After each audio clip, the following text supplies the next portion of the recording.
Another week, another podcast. Welcome back to Crash Chords. We return with another album, another review, another topic, and John's stupidity. I'm just kidding. That hurts. Ooh, right up front with that. Well, I figure since the jabs usually come at me right after the intro's over, I'd take an early strike. No, I appreciate your candidness. That was nice. Pointing out how John, John. We're allowed to be self-deprecating, not just generally deprecating. John deprecating? John deprecating. Okay, it's a separate category. You're right. I'll save that for the comment board. I'm banning you from the comment board. Before we get into keep me down. This week's album, a few things I want to bring up front. Haven't mentioned him in a while, but MC Frontalot has a new record coming out, I believe, in a few weeks. He just debuted his new single, Much Chubbier, from the perspective of three trolls talking about how they can terrorize innocents to get fatter, and in all the ways they can do so. Is this trolls as in people trolling online? Or no, trolls as in living under a bridge. Billy Gruff style? Yes. Okay. The album is called Question Bedtime, and I think it's a concept album having to do with, dreams and nightmares and nerdy things related to that. And don't scoff at Billy Goats, because they beat the piss out of some trolls. They're pretty badass. I'm not scoffing, the name. Very superficial level there. Yes. Next topic. And I thought I'd bring this up because I did interview a nerdcore rapper last week, Tribe 1, which we had posted, and so I wanted to talk about MC Frontalot's new record. I'm going to see if I can get him on the show at some point when he comes back from tour. Other than that, the Wasties are playing this week. If you're hearing this on Thursday, go to the Way Station tonight. Rush over there. Oh, you with that. Yeah, I'm terrible at remembering the week before. But go see them. They're playing at the Way Station at 10 p.m. I will not be there, but cancel enjoy. Your plans. Exactly. You're missing if it. If you have any. Yes, I'm actually missing it because I'm going to be going to see Powerman 5000 and Head PE play that night at BB King's. Mark Young, who I'd interviewed, got me in. That's the long-awaited August tour?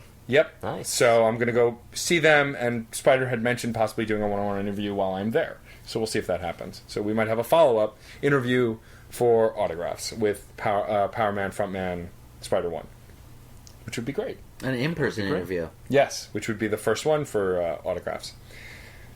That said, I think we can get into the album. John, what did you bring us this week? John's turn. This week, I brought Slow Club and their newest piece, Complete Surrender. Ooh. First of all, I like the title. I do like the title. It's very nice. Complete Surrender, not necessarily indicating to what, although we can infer.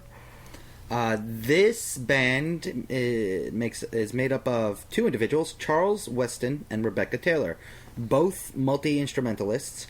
On tour and in the studio, they do get guest musicians, but most, if not all, of the actual music is written by them.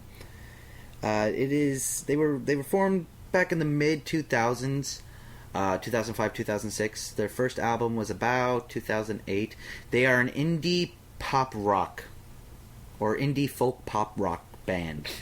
They've even likened themselves to more contemporary pop artists like Taylor Swift, as a good thing. Well, I mean, I've listened to some of their previous work. Actually, I've hopped around on Spotify, and I did notice more of an indie folk, like a serious indie folk side, without necessarily throwing in other styles. Like, they were wholeheartedly in that genre, and they had this kind of cool he-she duo thing going on. And that actually is very present in their vocal work, the way they actually not just harmonize, but trade off on singing. We'll have tracks that are it's very even-handed. There's really no primary singer. It's as needed as the songs are written. It's sort of the same way that Steam Powered Draft works. They will feature one of their specific vocalists at a time and then harmonize. But each song will have its own little flair because of the individual singing. Yeah. And then some are certifiable duets. Yes. Throughout. It's actually it's a little refreshing. No real frontman in this duo. It is. We've had just a lot of frontmen recently. And anyway, this is a band that's also been touring around Europe, Asia, North America, Australia. They've been at quite a few places. They've done a lot of touring with bands like Mumford & Son, which obviously you can see how they would fit in there. Yeah. The whole feel-good factor, right? Yeah. Well, it's the idea that they're indie. It's Mumford. Both indie. They're folkish, but this album itself is not just an indie folk pop album. Once you accept that, of course, indie has been acceptable for a very, very long time now. Yeah, as pretty much almost the pop style of today, without necessarily going the direction of, let's say, true pop stars like Katy Perry, Lady Gaga. or even Miley Cyrus. Yeah. It's well, also indie. I think is just it's the more acceptable without really putting yourself in a niche necessarily. Well, it's the popular way of how genres become genres by what they're named, not by sound initially. Like, indie, alt. These are all things that were words to describe that eventually became just a genre, Right, and they pull from folk, I find, a lot, but they also pulled from like this whole post-punk kind of thing, and that's, I don't know, that's generally how I would define indie, at least in the 2000s, because I don't really believe that it took shape until the 2000s in a modern sense. Yeah, but it was very quickly popularized. I don't think it was ever anything that was particularly independent. So I think this is a good place to segue right on into our first track of the album. We've got Tears of Joy, which is the intro track to the record. One of the first things you notice as soon as the song starts is the brushwork on the snare drum. It's something that I've heard in certain forms of folk and Irish rock. They tend to use that kind of stuff. I took it in a different direction personally, because I tend to use that effect I tend to hear that effect a lot in jazz noir. It's very commonly, it sets the stage. You get that nice smooth brushing across the snare drum. And so it's like someone going shh in your ear. Well, it completely set the tone for the early part of the song. I mean, it looked like it was going in that kind of jazzy noir direction. It did for the whole first verse. Yeah. It seemed like that. So I was I was very pulled in at this stage. That slow, gentle groove becomes a theme for a lot of the album. At least in the introductions, if not in complete songs. Smooth, it's gentle, it's dark, it's kind of intimate. I would immediately use that word for the beginning here. But I did notice that, at least as we end the phrase here, and sort of, I believe it was just about to go into the chorus at this moment, it kind of took an uplifting turn. Because, dark, intimate, not words that necessarily imply uplifting, but at least it doesn't have that carefree nature. It implies more of like a contemplative feel. But the second we take that uplifting turn in the chorus, the chord progressions are much more, kind of free, a little bit predictable. I'm not saying that it's, divorced in any way. I think it was perfectly synced up musically, but it was a bit of a letdown for me, because I felt like the former had more potential. Well, this isn't a sad or negative kind of a song. This song is about being called happy. Tears of Joy, but it's tears of joy. It's. You're so happy you cry. That's not. There's no melancholy here.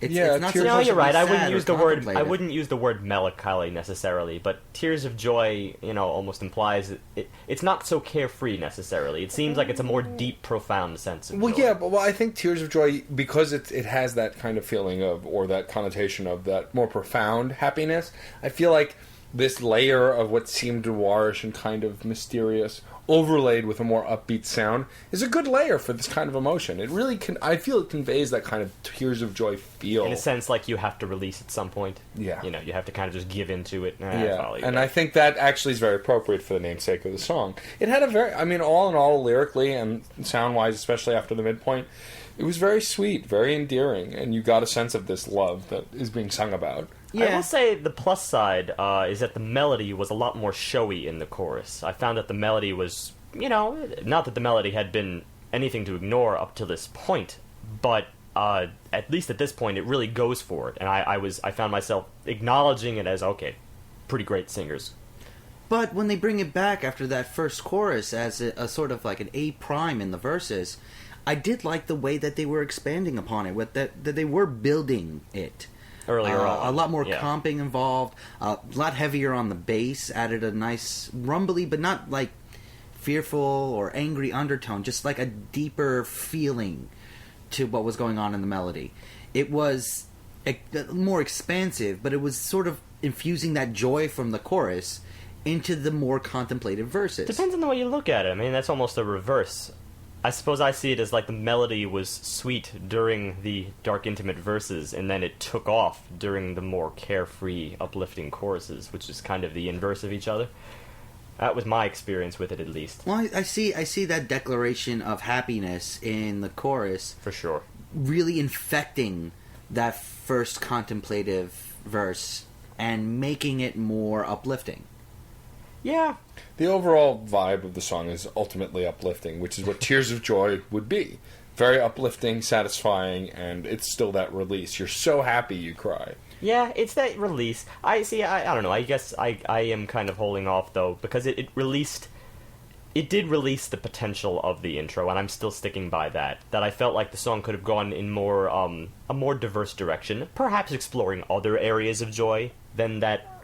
I'm really harping on the word carefree here. I mean, I carefree guess is not always a good thing. I mean, I guess that if from a personal preference perspective, that makes sense. If you expected to go to A and it went to B, it's fine. I mean, it happens. But I think the structure build-wise was created intentionally to give this kind of feeling. Well, we also get something else at this stage, and that's also a revisit, I'd say, to an earlier time. Because at least in, like, the jazz noir intro, that's kind of a vague impression. It's certainly not jazz noir. That's only because of the brush stroke and the snare. But other than that, I was accepting it as a fairly original work, an original framework, yeah, for sure. But then, when we started going toward the uplifting side of it, so we get these little doses of things here and there that harken back to an earlier time. And I think this is where a huge portion of this album kind of lies. Somewhere in the late 60s, early 70s, that brand of pop, mainly Motown. Yeah, I mean, it's more prevalent in other tracks, but you definitely get a hint of it here. We get it in a few things here. Like, for instance, in the choruses, if you gave me your heart...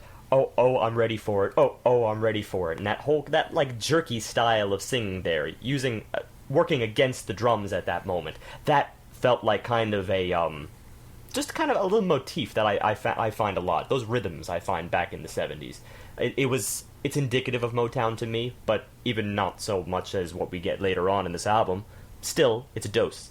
It's also, there's another part towards the end. It's sort of like a shortened verse, or maybe even a full-fledged bridge, where they're singing, "It's never gonna be the same. If it was easy, would you feel this way? Now there's nothing left for us to do, except for you to be good to me, and me to be good to you." I heard the same thing It was... even that line, just except it's for so me... beautiful. It's the way... It's all in the rhythm again. It's all in the rhythm again. It's... Except for you to be good to me and me to be good to you. It's this kind of, just like these little short 16th notes just prior to falling on the beat. It's that pattern of singing is very common in Motown, because that's what eventually evolved into funk, which is all about those little slight rhythmic chains ups. It's just funny that they went back so early in time. It's not the kind of thing that I ever would have associated with an indie sound, but yet they see a fusion, and they were able to find one. Yeah, I mean, I would agree. And we get more a sense of where this is building and where it's going to in track 2. Everything is new. There's no question mark in the song. I just said it with that inflection. I'm not quite sure why. I mean, from the beginning, it's got this beautiful, breathy kind of nature to it. That was the paring down of the instruments to just primarily a very punctuated, simple drum, a creeping, not creepy, but creeping guitar, and that cello or violin. Sometimes it was a little bit high pitched for a cello. Oh, you have no idea how high cellos can go. No, I guarantee. in general. Yeah. Sometimes it sounded just a little bit too low pitched for what you'd consider a violin to do. Right. But it was solid strings and it was background. It was strings. That simplicity did a great job of creating a very relaxing feel I was thoroughly enjoying. It was a very tasteful build, I think. It's true. The intro, it was slow, it was deliberate. There were the harmonies on the guitar were pretty interesting. And then, of course, as we gradually build up to the chorus, we do get some other layers. We get the choir that enters that sort of that breathy sigh as you indicated. That appears there along with the strings. At the same time, we get both of those effects, which really kind of fills out this track. And yet at the same time, it never seems cluttered. It never seems as if they're sort of overdoing things. Everything is just slow, gradual, tasteful. Well, yeah, what I really liked also is that the guitar work was different from the last track, and the fact that it kind of had this kind of bluesy sense to it. The guitar work was very reminiscent of a B.B. King kind of style, not in complexity per se, but still in that vein, very kind of working the guitar more about, those notes and the individual notes and where they go instead of the overall melody, kind of doing its own thing within the rhythm. And then when we revisit the chorus the second time, we get almost the same pattern as we did in the intro, except we have the same instrumentation that carries over from the chorus. So in other words, the choir stays there, the strings stay there, and we also have a choir echoing the verses. Like every once in a while, a verse will just be echoed in the background, and that's that duet going on between the two of them. There's still the primary vocalist, which I believe was male in the song. Yes. Right. And then you have the female vocalist coming in the background, and it sounded like that may have been, overdubbed with another track of the male vocalist. That echoing going on was a really interesting effect. That was really, really present in the third verse. And that was also coupled with paring down to the original three instruments as well. The difference was that in the third verse, we get... It's not even an echo effect. It's an all-out double. They sing simultaneously and in their respective octaves. Yeah, not quite in harmony, too. No, I think... They remained individualistic. If they went fully harmonizing, you would have lost that multi-vocal feel, and you wouldn't have felt two characters were singing at once, I think. This one, it felt like they were singing the same words, but still separately enough to be different people. But see, that's the thing. Harmony would indicate that it was actually, separate notes. Say they were singing in thirds or singing in sixths. And as I recall, I feel like it may have simply been an octave, in which case what you're hearing is just the unique, varying registers of their voices, which is, it's apparent immediately. And I think it actually lends to this album, just in a textural sense, in a really powerful way.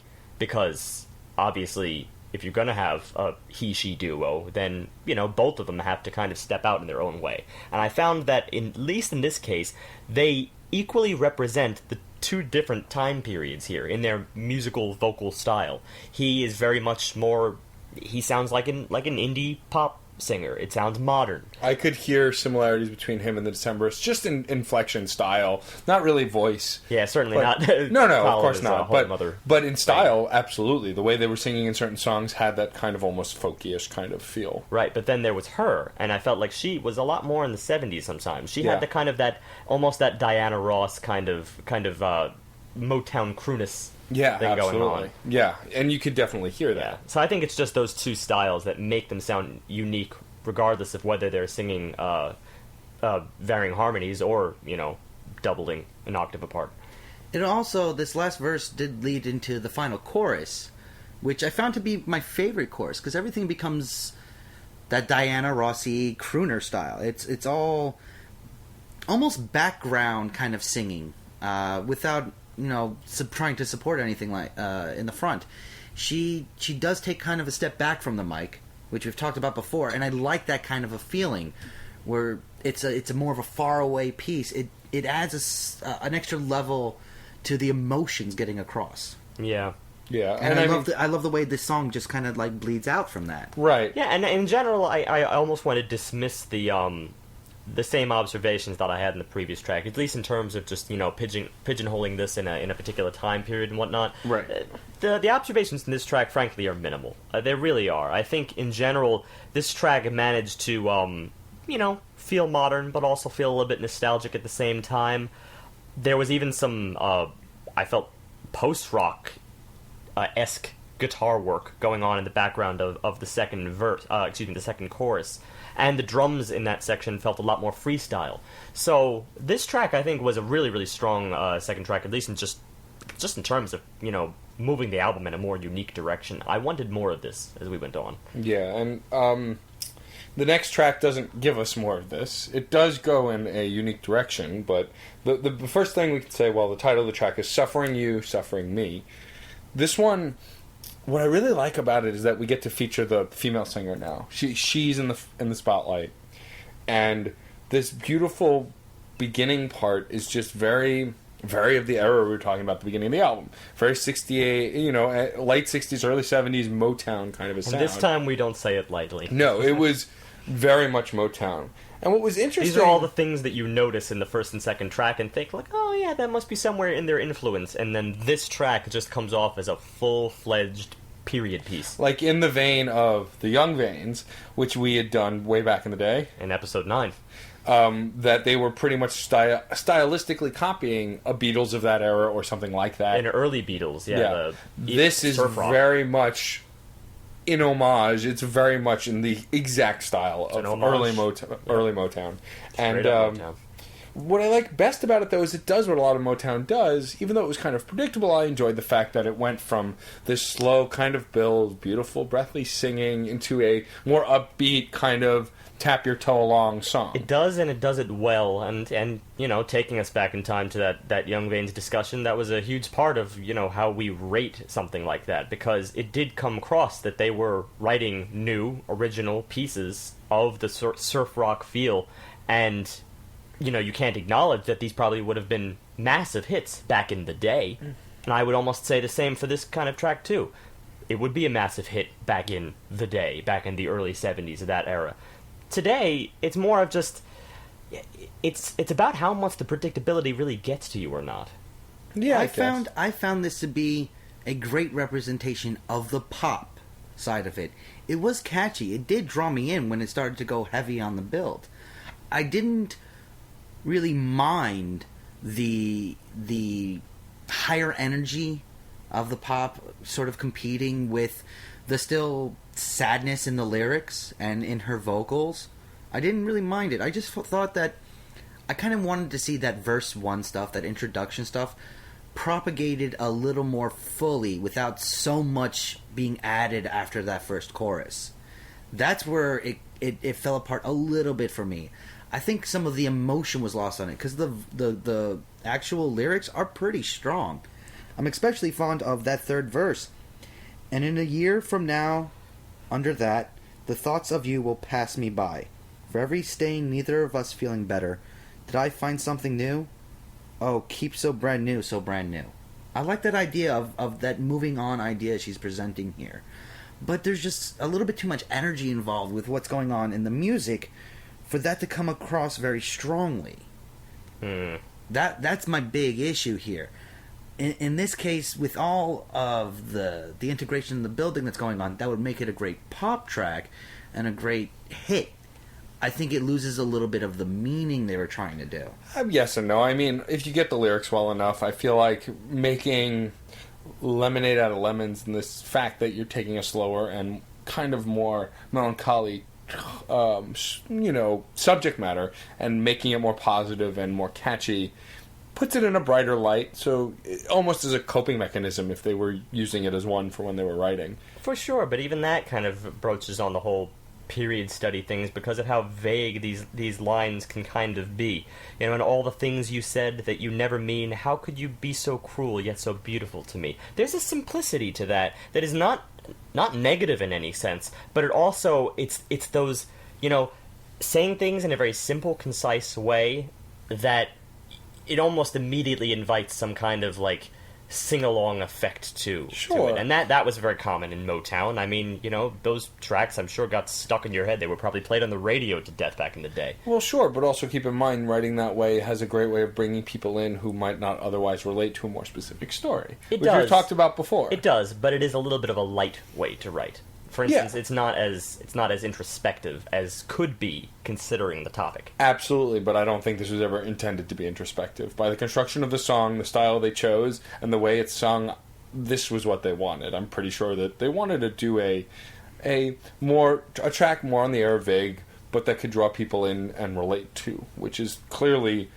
works because we all did understand the message almost immediately, and we got it. We got the lyrics. I follow you, but at the same time, I was also stricken with a bit of musical camp from this song. I can at see that. times, especially like for instance the second.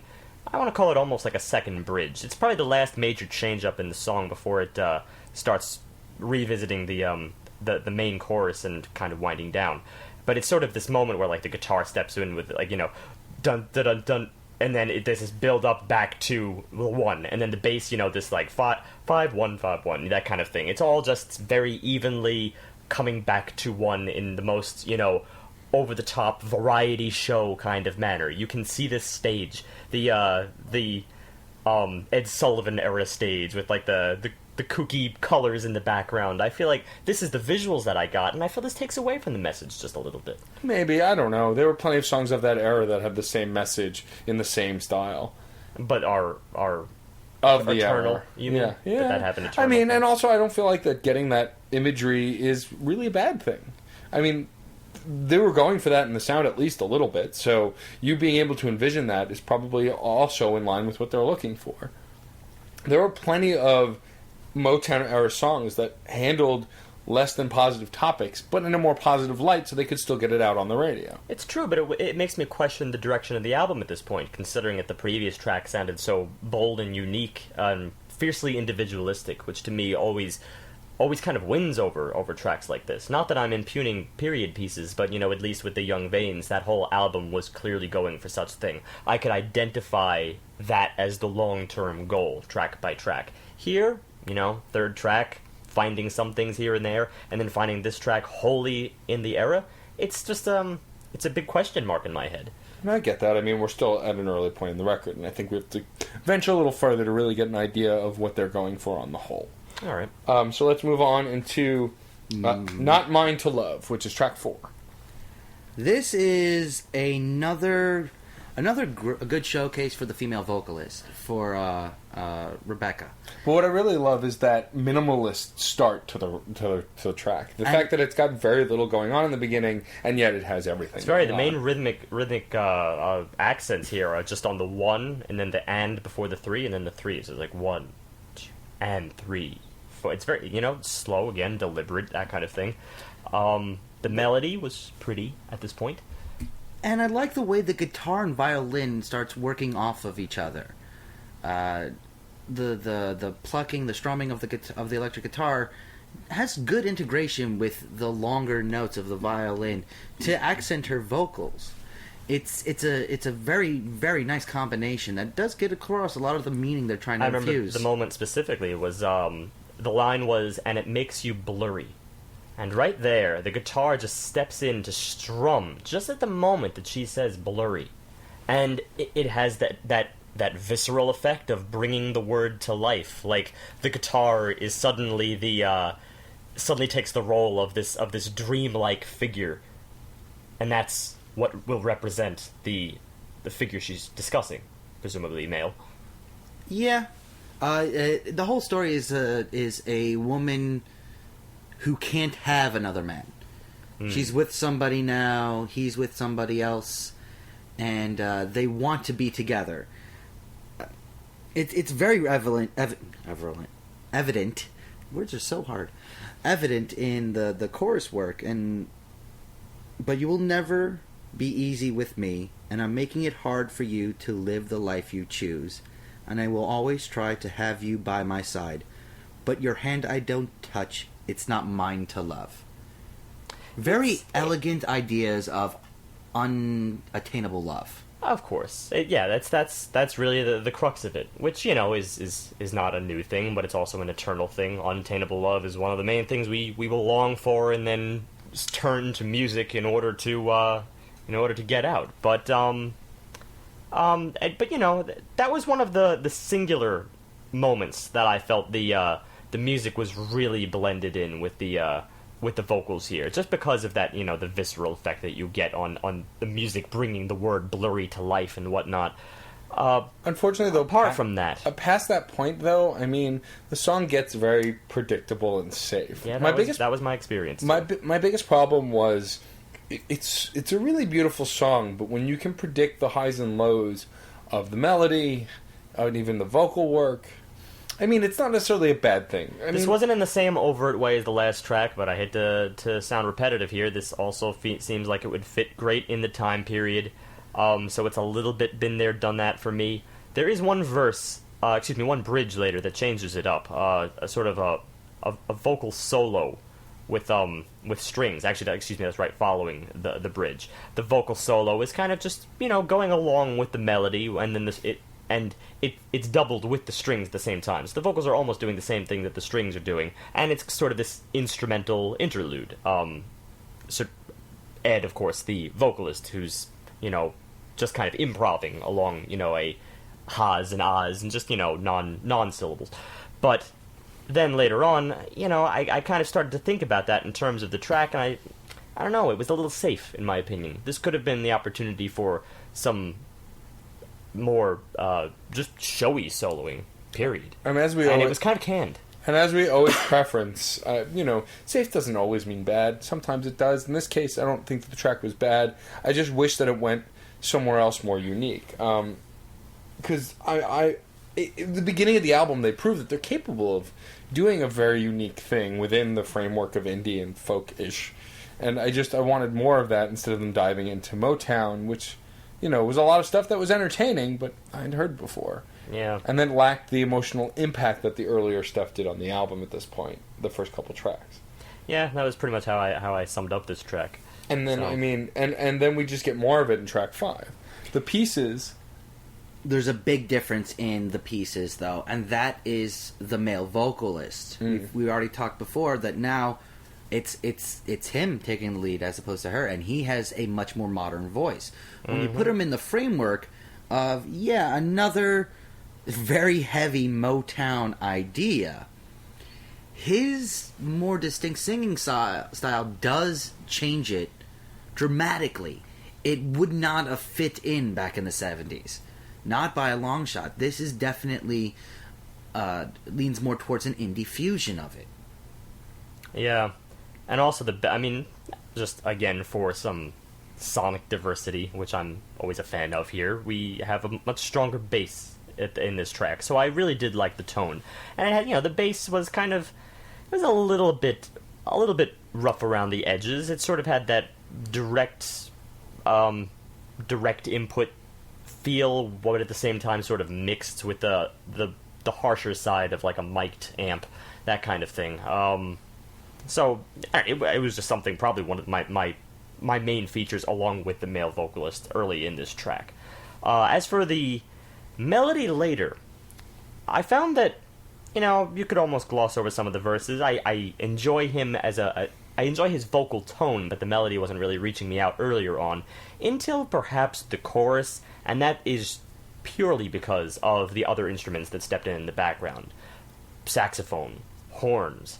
This was really what I like to see, because at least then you're not only pursuing Motown, but you're pursuing it with force, pursuing it with passion, and you're making perhaps even a better Motown track than would have even been made in the day. If you're gonna go Motown, go all out, and the best way to do that is with these over-the-top horn accents and saxophone accents. I think it was more tenor saxophone, so you get that real deep tonality in this. It's also coupled with some of the better vocals and better lyrics of the song as well. That's right. I really, really enjoy the way he sings the chorus. It's surprisingly, I'm not focusing on the verses, which is what I had been up until this point. And we had harmonies on the final chorus also that was really satisfying. It was another one of those last chorus was really good kind of situations. Which brings to light that they know how to reinvent these sections. They know how to build. This is true that I don't think there's a track on this album where I hear the verse exactly the same way I heard it the first time. They're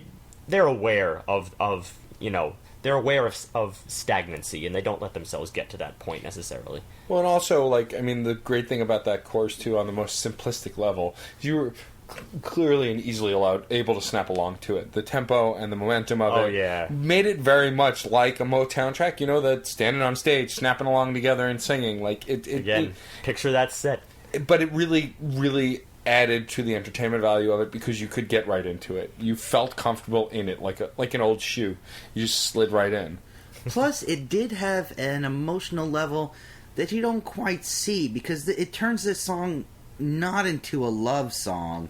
in the more classic sense of boy in love with girl, but this, it's a companionship song. Lately you've been stolen, where's my friend, I miss her. No one told me you'd be disappearing. Now we're all here, you are all here, looking for the pieces, the pieces, the pieces. And I love the way he repeats that. I love the inflection he throws in, the pieces. Yeah. It's a good... Not good. It's a great way of just getting across the idea of trying to help somebody else. That's what he's really doing here. Mm-hmm. He's looking to help someone who used to be a part of his life and is now being reintroduced. And it's sort of solidifying an idea of the theme of this album. Sort of a back and forth. Steve suggested before we started reviewing that this was a love duet between two people. And I'm coming to see that I think it kind of is, but it's not on equal levels. It seems that when the female vocalist is taking the forefront, it's more of she's actually in love with the male protagonist. But the male is not in love with the female. He just loves her as a friend. It seems to be shaping up this way, and I kind of like it. I kind of appreciate what they're doing here. It's a distinct turn on the just Romeo and Juliet romances you get in so many albums. But what I really like also, to take the track back musically for a bit, the bridge, I guess it was, right after the second chorus, where it had a slew of horn solos. This is the thing that made it step outside just your standard basic Motown at this point. This horn solo was both refreshing, ungimmicky, and it wasn't like just a passing fad like we hear in a lot of pop songs where, oh, here are horns for the sake of horns, up, they're gone. This was a fleshed out solo part with the sax, and was there a trumpet also? I couldn't tell. I believe there was. Yeah. It was mainly tenor sax and trumpet. And it was beautiful. I mean, it was really great. It was really fun, and it was a nice little bridge that led into pretty much the tail end of the song. Yeah, no, that was one of the interesting, fun moments of this album, which I'm not saying it's necessarily contrasted by the. Well, maybe I am saying that. I almost want to say that maybe that is contrasted by the lyrics themselves, because the lyrics do present this sort of, not necessarily longing, but then you could argue longing. Lately you've been stolen. Where's my friend? I miss her. I mean, I think you're pretty much on point, John, with the theme work here. I think this is starting to be the way the album is shaping out, and I even though as much as I enjoyed the music, I do cite that as a little bit of a divide in how the tonality doesn't always match up to the emotion given. Yeah, I guess I could see that. It definitely in parts of the album for sure. Well, I think that might be a problem as a whole. As a whole, I think a lot of this album, the first verse, the beginning of the song, tends to be the best part for what they're trying to say. Just in general, especially up until this point, the first of any A section that they throw with the vocals gets the emotions across a lot better than their subsequent builds, even though the musical builds they do tend to actually make the music itself deeper and more expansive, and in a lot of cases better. It's almost like they have an idea in the beginning and they take it in two different directions, lyrically and musically, and they don't quite mesh up perfectly towards the end of a song. Yeah, well, that was almost like just a couple weeks ago when we reviewed Future Island's singles. That was a case where the music was many times somewhat divorced from the content, but for very good reason, because a lot of times they would pursue, let's say, a very lighthearted, airy yet nostalgic 80s backdrop to fit something that really is kind of nostalgic when he's discussing a lost love or something like that, and trying to sort of cheat himself into remembering this state, or making it more real than it actually was, such that it's so removed it actually is a dream. You could almost argue that something similar is being done here, but I think this is more just by virtue of tradition, because of the fact that back in the 70s there were a lot of Motown tracks that broached difficult subjects of love and loss and longing and all that stuff, and yet they did have this very lighthearted feel. But I feel like some of the reasons for that was more just to make it accessible and radio happy, in which case the homage is almost a false attribution. Unless they're trying to also kind of push this false sense of security almost on the listener by having this kind of structure. It's true, but I have to say it's failing on me thus far. Well, that is... I might lean towards what Storm's saying, only because of the next track, the number 1. Well, let's investigate it. Number 1, acoustic piano. As opposed to an electric piano? And no, just straight up acoustic piano. I know. More than that, though, it has the sort of crappy piano in the empty auditorium kind of feel. You know, it's not grand. It's not a concert grand. It's nothing clean. It's nothing. But sounds like an old Spin-It. Two things that kind of make it a little bit different than what you'd expect. One, it's not going to be a finale track. Because it's so deep in the middle of the album, we're so used to the trope it's of being this being set up as something separate from a finale track. It's becoming thematically a move along kind of a piece. Two is the way it's sung. It's a wall of text. It's a solid, almost no pausing in the actual vocal work, which is a lot different. The melody is a continuous stream of consciousness, and that was one of the most unique things on the album that made this one of my favorite tracks. Beyond that, the piano isn't really going nuts here. It starts out with an even more minimalist rhythm than we got earlier on. It's just sort of this very slow 4/4 feel, and it's just on the 1, on the 2, kind of rests, and then on the 4. And that's generally the cycle here, and the chords follow that cycle, and then later on it does fill out to include the third beat as well. But in general, it doesn't really play around too much. It just gets the... It gets the job done. Yeah, it gets the job done, and it's there in the background to move the song along very steadily while the melody is doing the exact same thing, because it seems like this runaway train effect of thought that can't be stopped. But what I really love also is when we're broached with songs often with a wall of text, it's kind of not attainable. What's the word I'm looking for? It's hard to engage because it's just so intimidating to be broached with a wall of text. Like, there were songs that we've heard by very brilliant artists, but they just want to get a message at you and want to throw it at you as hard as they can instead of kind of easing it into a melody. And the way the piano part was written for this beautifully melds with this wall of text, whereas honestly the first time I heard it, I didn't really get a sense of that it was a wall of text. I really just accepted it as a beautiful song that flowed nicely. It wasn't until Steve pointed it out on subsequent listens that I really got a sense of they really aren't taking a breath. They are kind of just going for a moment. In the vein of Albuquerque by Weird Al, but obviously without the comedy, but this thing without taking a break. It's because of the pacing in the vocals working with that very slow piano. He doesn't blur words together. Everything does get pronounced fairly accurately, fairly distinctively. Every syllable is there. And it's the varying of the inflection that really creates the melody of that vocal work that's so powerful. And all in all, it gives this kind of tender, emotional feel to the overall track. Let's read a bit of this, because obviously there's a clear reason why it's going at this, and let's see if we can pick up on it. Just take apart the first verse, for instance. I looked up, and all I could see was mess. Who needs course when you're perfectly adrift?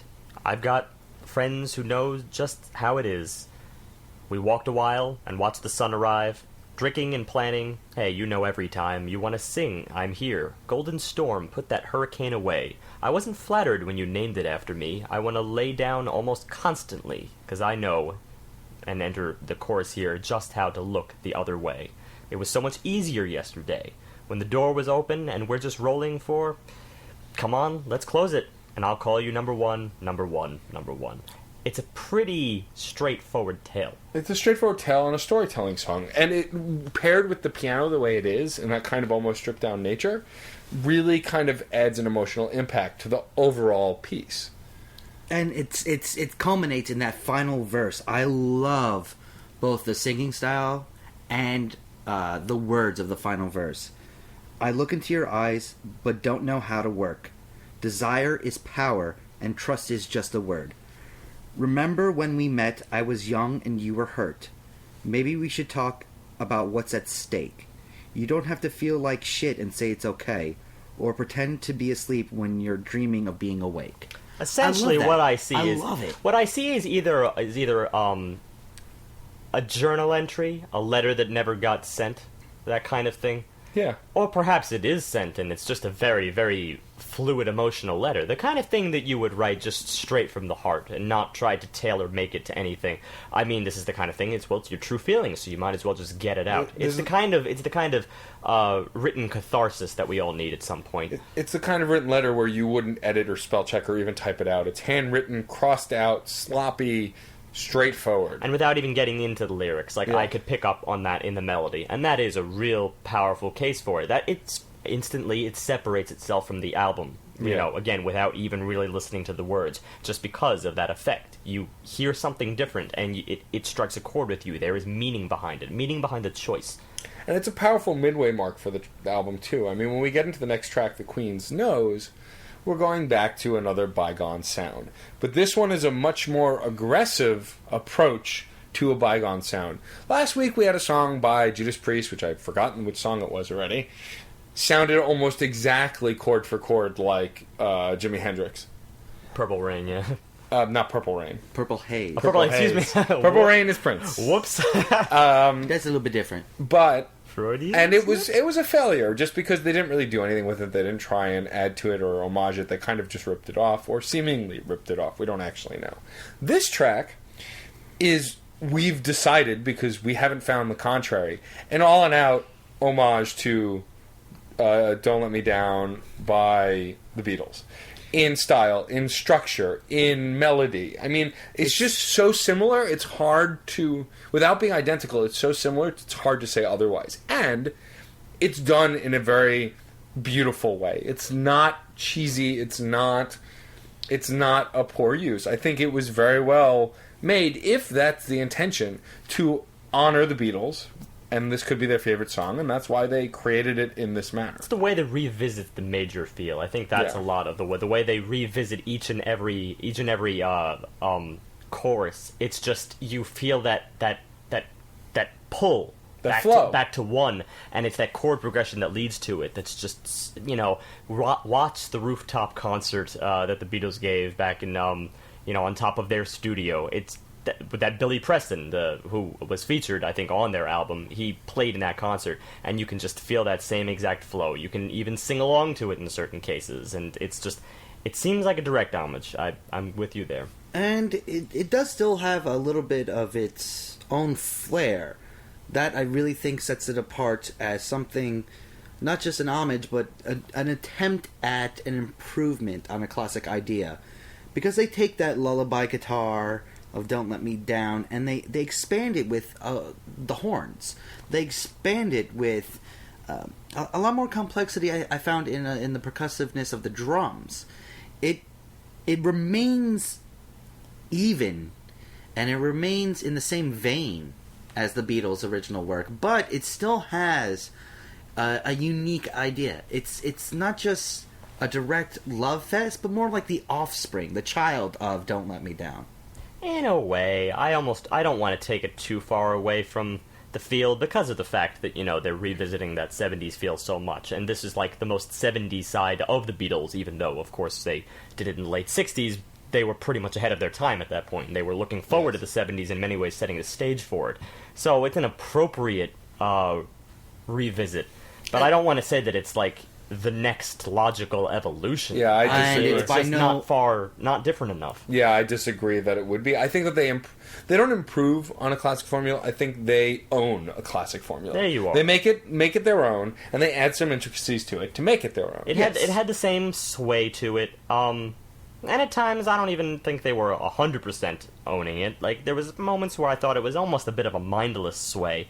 But the vocals on this track really, really were phenomenal. That's I think where they were owning it and maybe even exceeding it, because. But it was really, at the core, felt like just a weepy love song.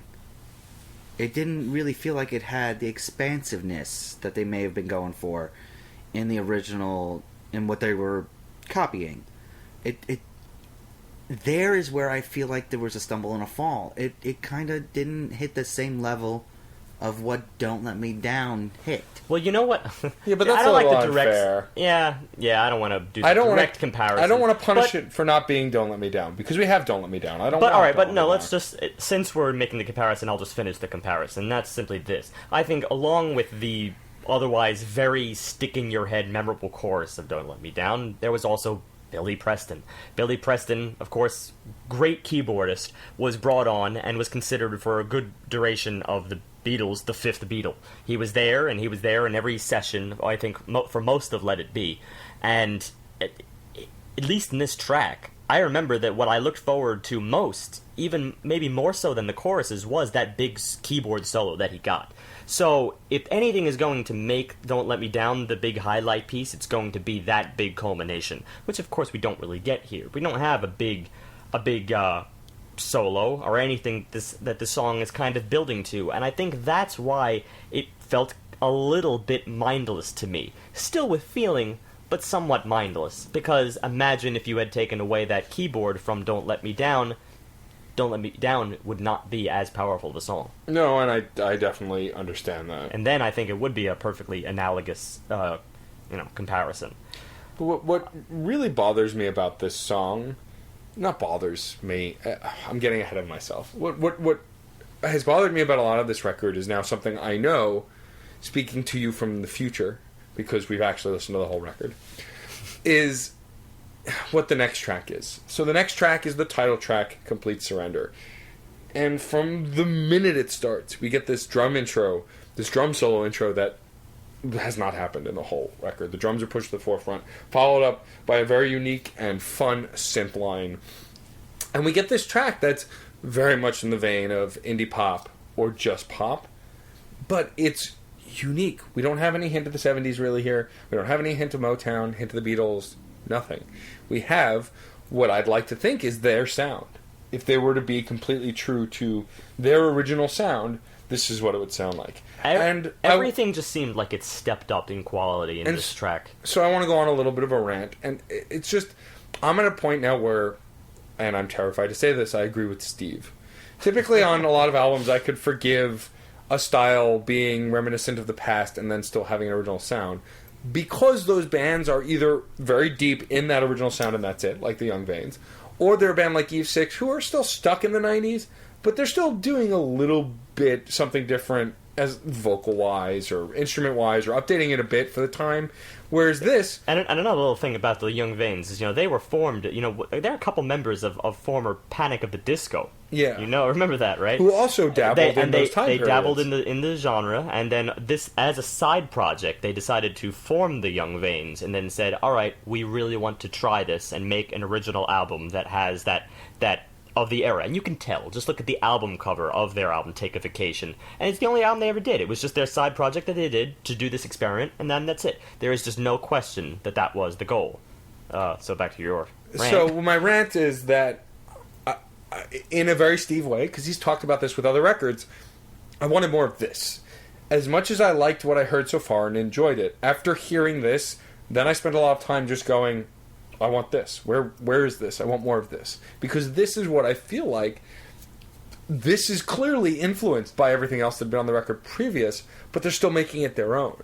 And I truly enjoyed it. It was fun. It was engaging. It was approachable. And, the lyrics were great. The harmonies were great. The music was great. Like, this was what I wanted from the rest of the record, and it also feels so out of place comparatively because it's so unique to itself. It really had so much motion to it. I mean, it's about the way the way things were layered, but just the raw undercurrent of this track, which is that rhythm, which is so much more complex than any previous rhythm we had. It's sort of that 1, 2, 3, and 4, and that kind of feel. It keeps the song moving along so much, and it even revisits by sort of beefing it up with what I heard as bongos after like the second verse or so. So we are in that kind of, I don't want to go so much far as to say an island feel necessarily, but you know what, they were wholeheartedly indie here. And you know what, this is the kind of indie that I expect from, say, Arctic Monkeys or something like that. And I feel like they tend to go that direction in more of the fun branch of indie, which I just had to be honest. This even was This contrasted my earlier feelings with this album, which was that the first track, the jazz noir introspective feel, was going to be the primary goal here, and that was their strong suit. This kind of swept that into the dust, because this is clearly even stronger than that was. Because there was something so vague about that. It never seemed like they ever really put their whole heart into it, because then they would immediately dip into these sort of happy-go-lucky sections, but then dip back into somewhat minimalism, and they're just floating here and there between the 70s and the present, and the 70s and the present, and I'm just not sure where they are, but this track at least seemed decided upon, and I appreciated that. I don't really think it's that unusual in the framework of what their album was doing to include a track like this. If I could draw your attention to the Beatles once again, because we keep making these comparisons to classic rock, to Motown, to of the era type pieces, this is sort of like the helter-skelter of the album. It's smack dab in the middle of a completely different type of genre, but if you look back, Helter Skelter is a song surrounded by Blackbird, Martha My Dear, I Will, Julia, Birthday, Sexy Sadie, Long Long Long, Honey Pie. These are all completely different genre from Helter Skelter itself. But you can't say the White Album could be complete without any one of these individual pieces. I'm not saying Complete Surrender, the song or the album, is going to be equivalent to Helter Skelter or the White Album. Well, first of all, just because you brought it up, though, the White Album, in my opinion, is more of a compilation than it is a cohesive album anyway. So, frankly, you could take a track off that, and I still think it would be the White Album. Yes, but in this case, Complete Surrender kind of integrates the theme that they were building together. This is the culmination where they finally go for it. I think this is the point where she's convinced him to fall in love with her. I don't think our argument is that it's out of place on the record. It's more that we just wanted more of this on the record. We wanted more of this, at least personally, I wanted more of this from the band. I mean, the violin doubling that they do during the chorus is incredible. I mean, it was so standoutish to me. I really enjoyed it, and I really liked that feature. But this song also talks about a major shift theme-wise in the story. So, I don't understand why it couldn't actually be a major shift music-wise. That seems to actually be fitting thematically. Maybe musically in the arc scale, yeah, it's outside the box, but I don't really mind that. Not if you're going to hit a major crux in the actual story being built here. I mean, of course, you're suggesting that Complete Surrender is somewhat of an ironic title, considering that if this is the moment where they've somewhat engaged, I mean, it doesn't seem like it's meant to last. Well, no, it's more of the idea of surrendering to feelings, surrendering to the relationship, surrendering to the idea of them being together, and so on and so forth. That idea. Just one of the mid-verses. Two foolish figurines dancing on a disc. Welcomed with open arms, baby, you knew the risk. All I want is happiness, cradled in your arms. You knew just how to look to get what you want. That is kind of on the nose.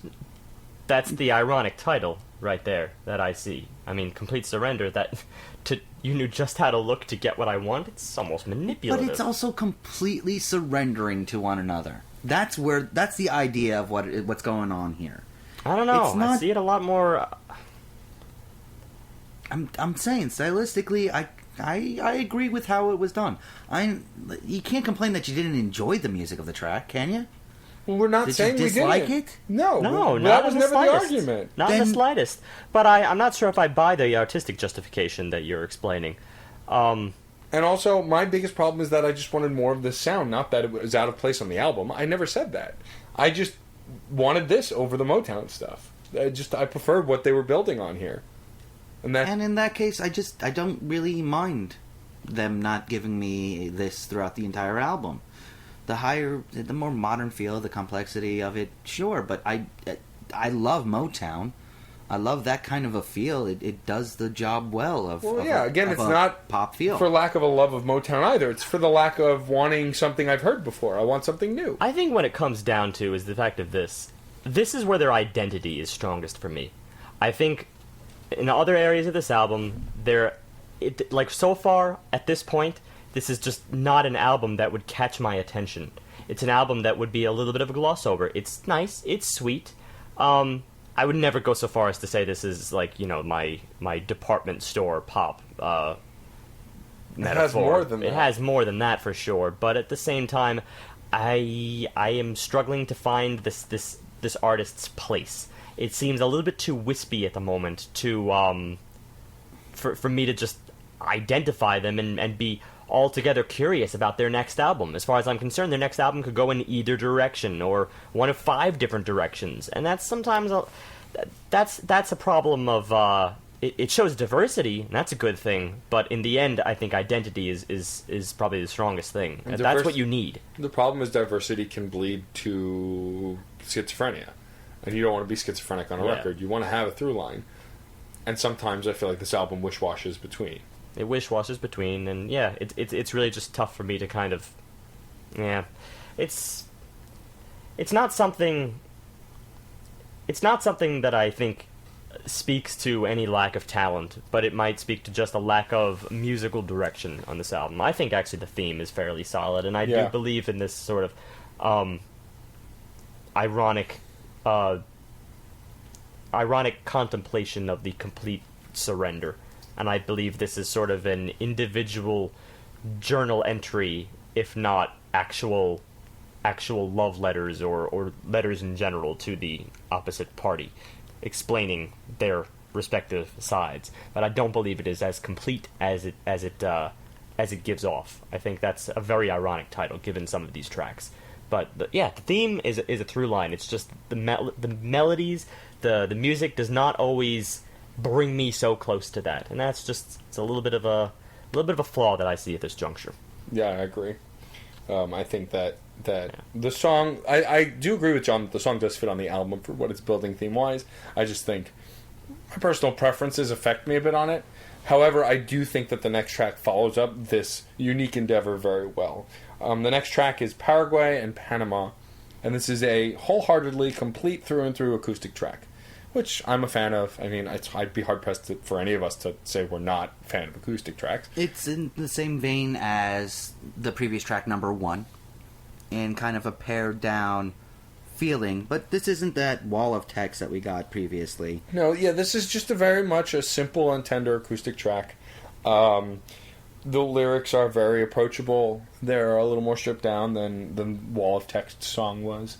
But all in all, it has a very kind of beautiful sentiment to it. You know, we've complained a lot often that a lot of acoustic tracks that we've heard on other albums that are heavily produced tend to ruin themselves halfway through, and it was kind of very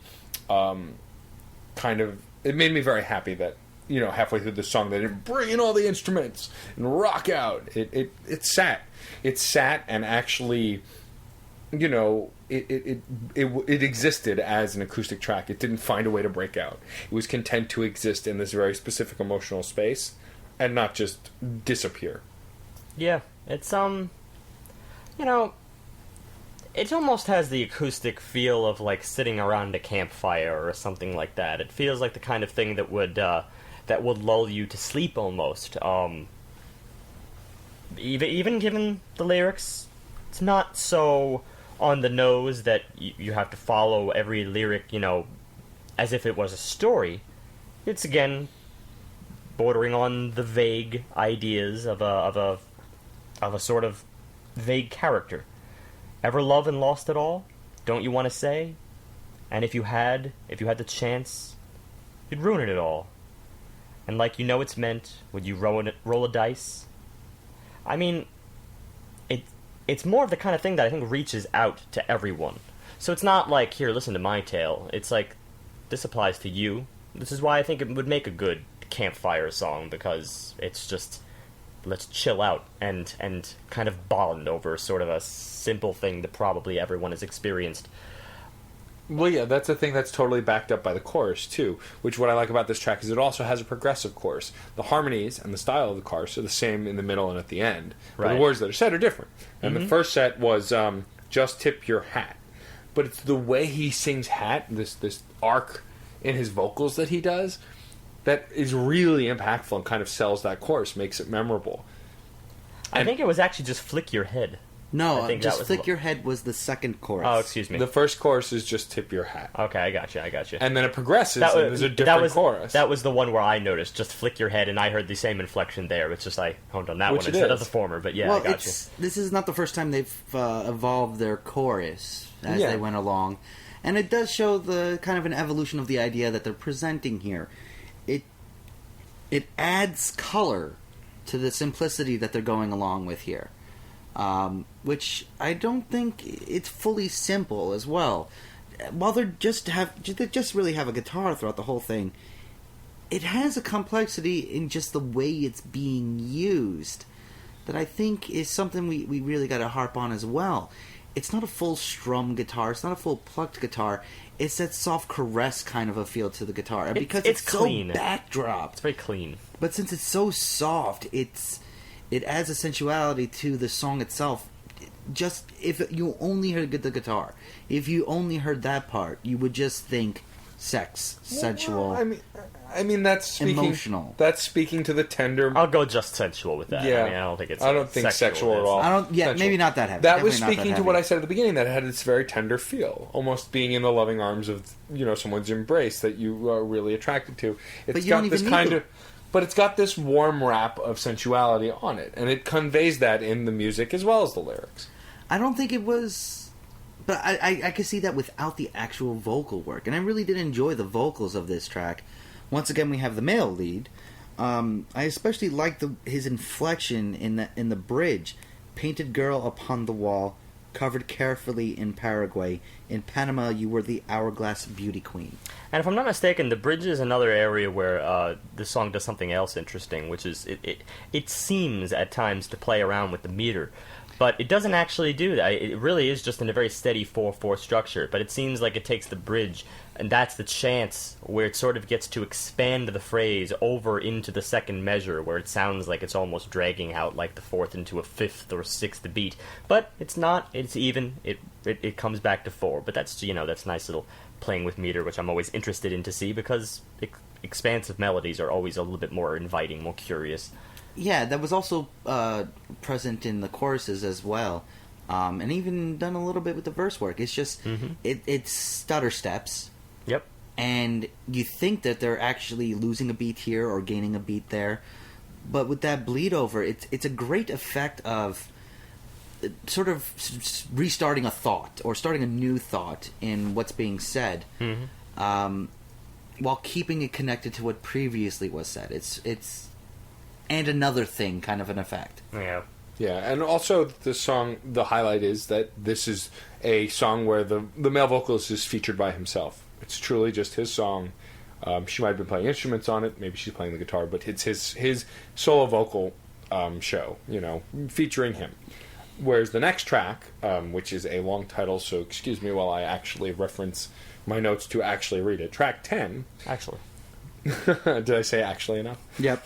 Dependable people and things that I'm sure of. In the running for longest title we've ever had, but I don't think the longest. I'm sure we've had Longer.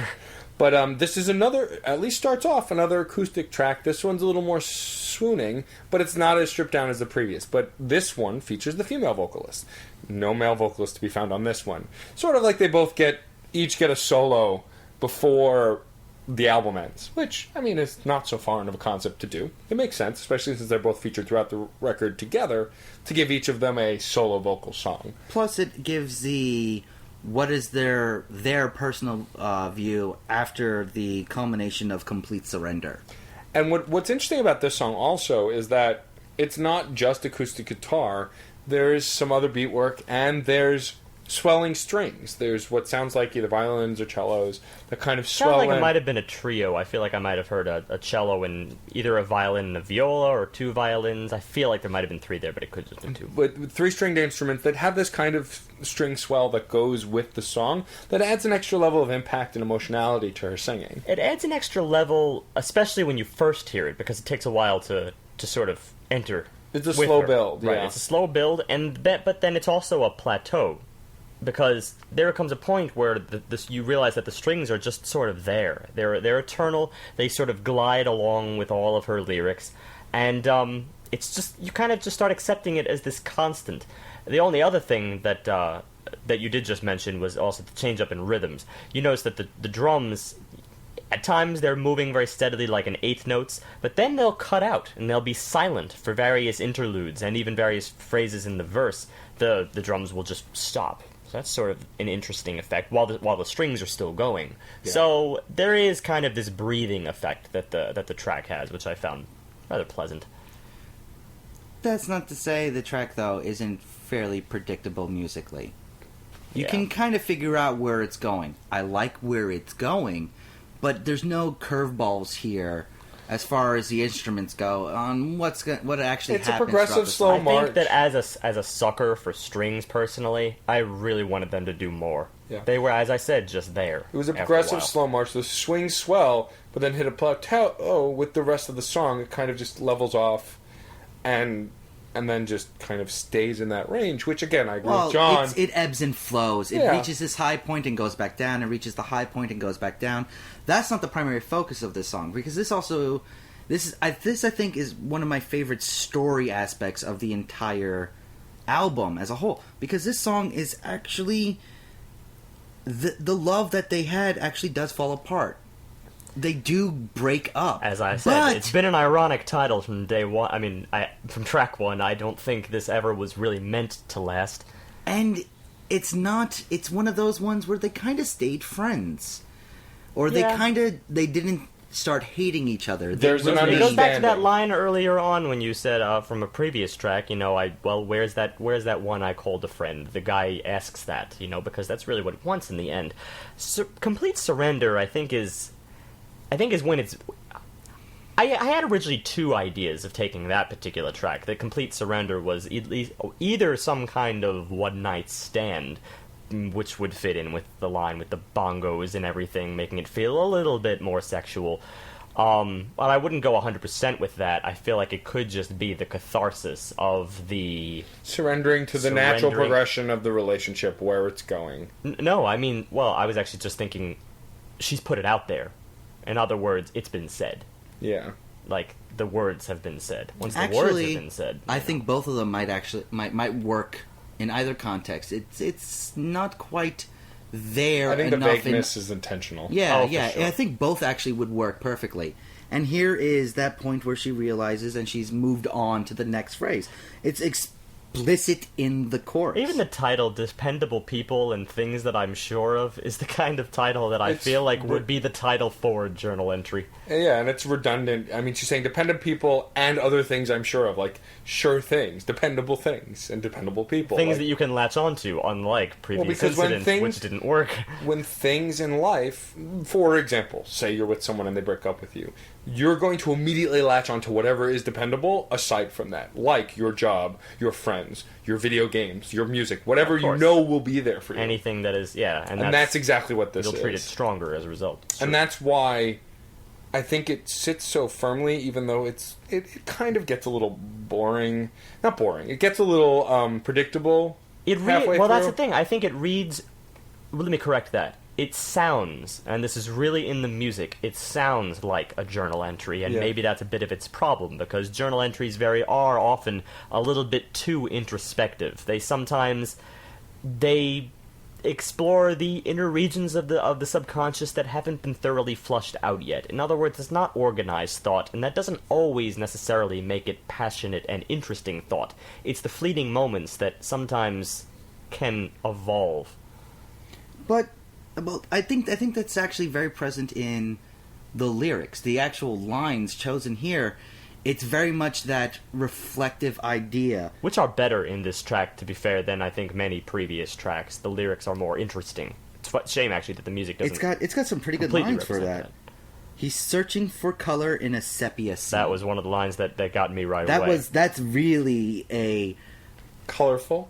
A very hipster way. But I'm not saying that as a negative in this case. It kind of brings to mind maybe a little bit of Instagram and those kind of tropes, but really, the way it's sung, it's sort of that faded photograph look, that faded photograph feel. it comes across as memories, just throwing it out there. That's the kind of thing, is trying to see more than there is the way I read that line. Trying to see color in a sepia scene. It's like, if it is sepia, then there will only be as much color than is there. That is... And another line, all of this envy and all of this fear will just be a memory of this shitty year. Like, obviously, there's moving on. There's progression going on here. Yeah. It's a very sweet story that she's telling.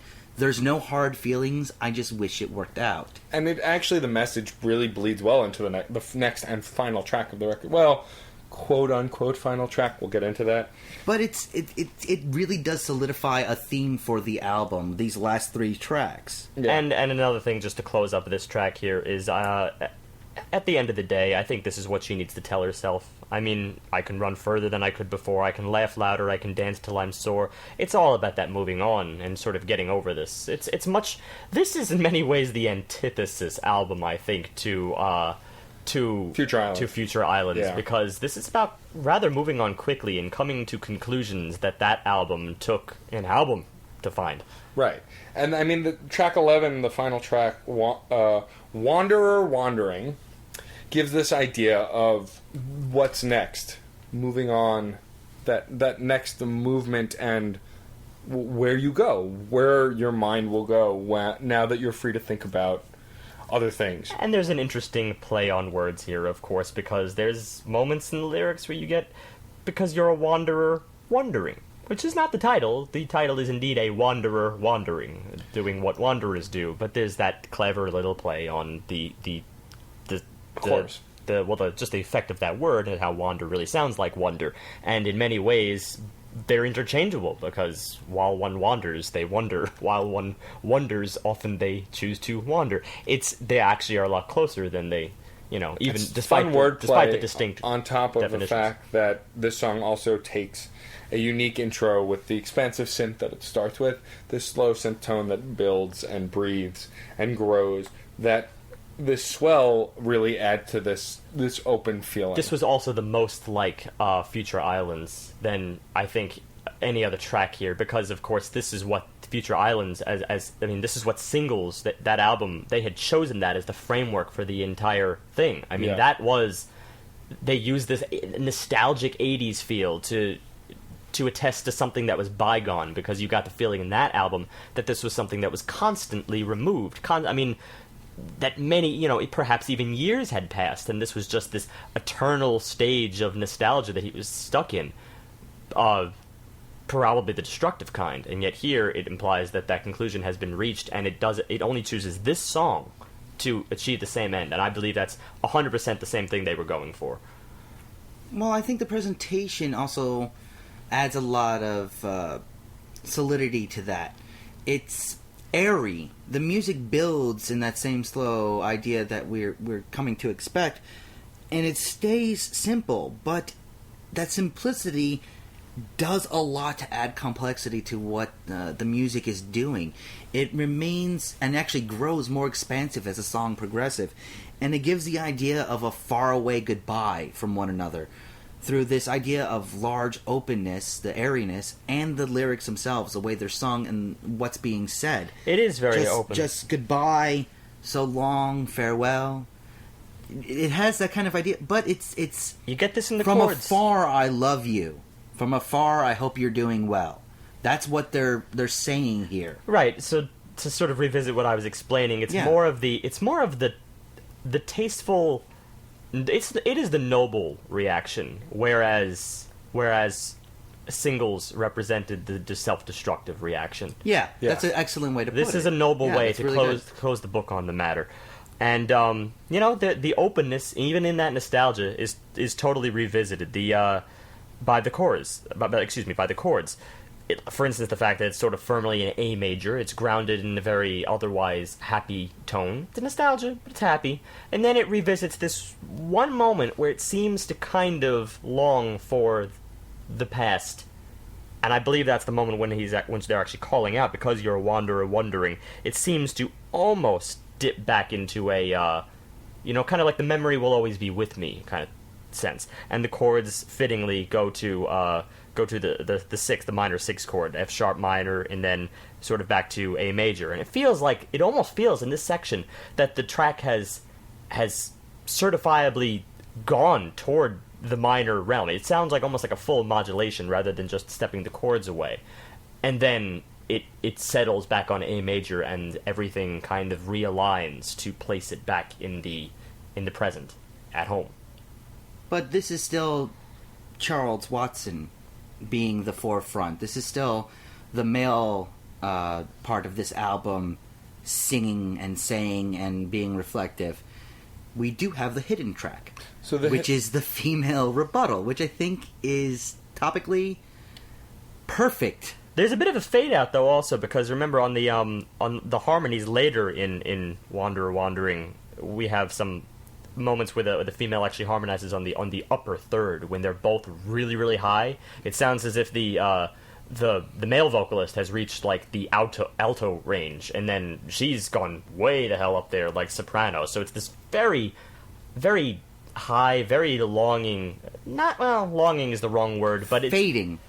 Fading might be a good word for this case. Just the maybe way like it keeps drawing out. A faded moment Yeah. of theirs, which is fitting to sort of blend into the hidden track. Well, what's also interesting about the tail end of this is that, so the male perspective is shown forward first. I mean, male, female doesn't really matter. One perspective is shown prominently, and then there's kind of another perspective that's pushed to the side. And in a lot of relationships and a lot of breakups, male, female doesn't matter. The one story may be elevated above another based on access, based on opinions, based on friendship circles. And so it's interesting that the hidden track, which we had to hunt for the title, but we found out is called Fucking Feelings, appropriately is a very disgruntled, very emotional take on this breakup, whereas one person seems like it's okay, they're okay with it. Yeah. So you assume both sides of the couple, if one person's okay with it, they must both be okay with it. Yeah. But this is this kind of backseat side of... You gotta remember something. In this album, the male was definitely less an emotional character and tended to actually be a little bit more towards the logical side. There wasn't as much, It wasn't so much ranging on emotions. It wasn't as so much the edge and logical flow. side as he was less attached. He was more... loved this person, where she was clearly singing from a place of being in love. Yeah, that Rebecca, kind of attachment will blur it a bit more, and that's why she's so emotional in this final part of the track. It makes sense. It almost sounds like it should be kind of rude to do it this way. Yeah. Sort of sexist to do it this way. But to be honest, the way Rebecca Taylor sings in this album, she's just putting a lot more into what she's saying. It makes sense in a lot considering of cases. she goes back to the 70s, the whole crooness. I mean, Yeah. obviously they were. It's spoken on a pedestal. If you're singing on a variety show, that's the kind of thing that is meant to reach the world. It is this grand love. It is a platinum album level love. But it's also the fact that she's in just the story itself that was built here. She's the one that says, "I love you" first. She's the one that's committed to this relationship, that's trying to make it work. It would make sense that she would be the one that got pissed off at the end. And I like that hidden track is her getting pissed. And I think this is a great place to start the wrap-up, so I guess I'll start. I feel like this record... The emotional connection to this record could have been so much stronger for me. Lyrically, there are highs and lows, like a lot of records in the mid-range have. And musically, it had highs and lows, which a lot of albums in the mid-range have. Now, I'm not saying this is a 3. There are things that bring it up. But I wasn't as blown away by the emotion in every song. There were some songs that I just kind of bopped my head to and enjoyed, which there's no fault of that, and I'm not going to punish an album for not getting an emotional connection on every track. However, for having such a strong arc, in theory, emotionally, I just didn't get it the whole way through. This idea that it's kind of a melding of this idea of the anti-islands, the anti-future islands, and the fact that it's less denial and more acceptance and coming to grips. Not every song really conveyed that, I felt. I felt that a lot of the songs did. And they were still a basic through line lyrically, but to me it wasn't very obvious. it became more apparent towards the end, and we have a lot of aha moments with it when we review things together, but musically, I was left wanting. I feel very Steve-ish about this, and I enjoy bringing it up that way. I felt that musically, it was very safe. That said, it wasn't bad. It wasn't department store music by any means. There's a clear and present talent here. The vocalists both are great vocalists, and this is another case where we have the thing we talked about with vocalists in the same band. The male singer focuses more on inflection. He's got a great singing voice, but his change in inflection is really what sells it as a beautiful singing voice. Whereas the female vocalist was much more classically trained, finger quotes. She was very melodic and very beautiful, and had less about inflection, more about those notes and where she could hit and what she could grab. Technical. More technical. That is very true. And I really like that. That dynamic in a single band is kind of really great. But I don't know. I'm kind of at a conflict with this album. I like it. I don't know that it's specifically to my tastes on the whole, but I did enjoy it. I think that they're capable, and they're one shining star for me about really putting out a song that, or a song that felt in line with what I thought that their sound could really be if they were very original. I'm losing my train of thought. I'm trying to say that I really think that song that the title track of the record is what I really wanted most from them. I don't know if that's 100% true, because they were great in other places, but it just, that one was so unique, and a lot of the rest of it was so safe and specific to Motown, or to the end of 60s, early 70s. I felt myself wanting more. And I think that's why I'm ending up at an even 4 with this record. I felt like there wasn't enough uniqueness or overwhelming emotional connection to pull me beyond just enjoying it. They're not by any means average, but I think that I wanted more, and there wasn't enough for me there to really bring me down the rabbit hole with this band. I liked it, and I think that they are a unique talent, and they are very new, so I'm excited to hear, new within the last decade anyway, so I'm excited to hear more of what they do. But I think conceptually the album works really great. I just don't think musically it was enough. Okay, you're honing in on identity a lot. And Yes. I do believe that's going to be a big factor here.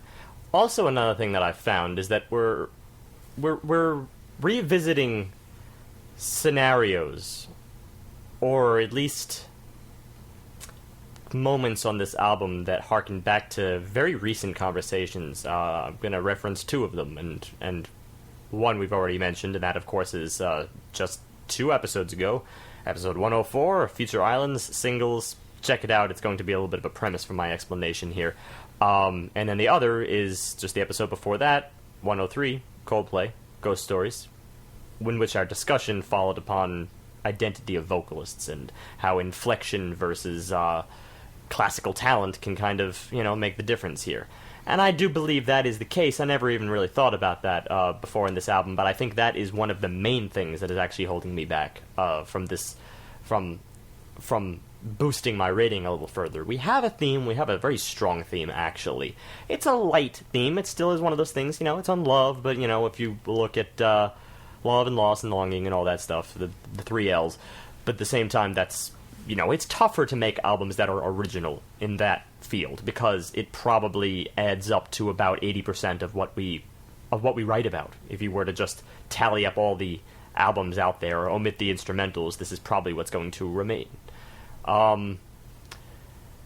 So that makes me go back to a couple of things here.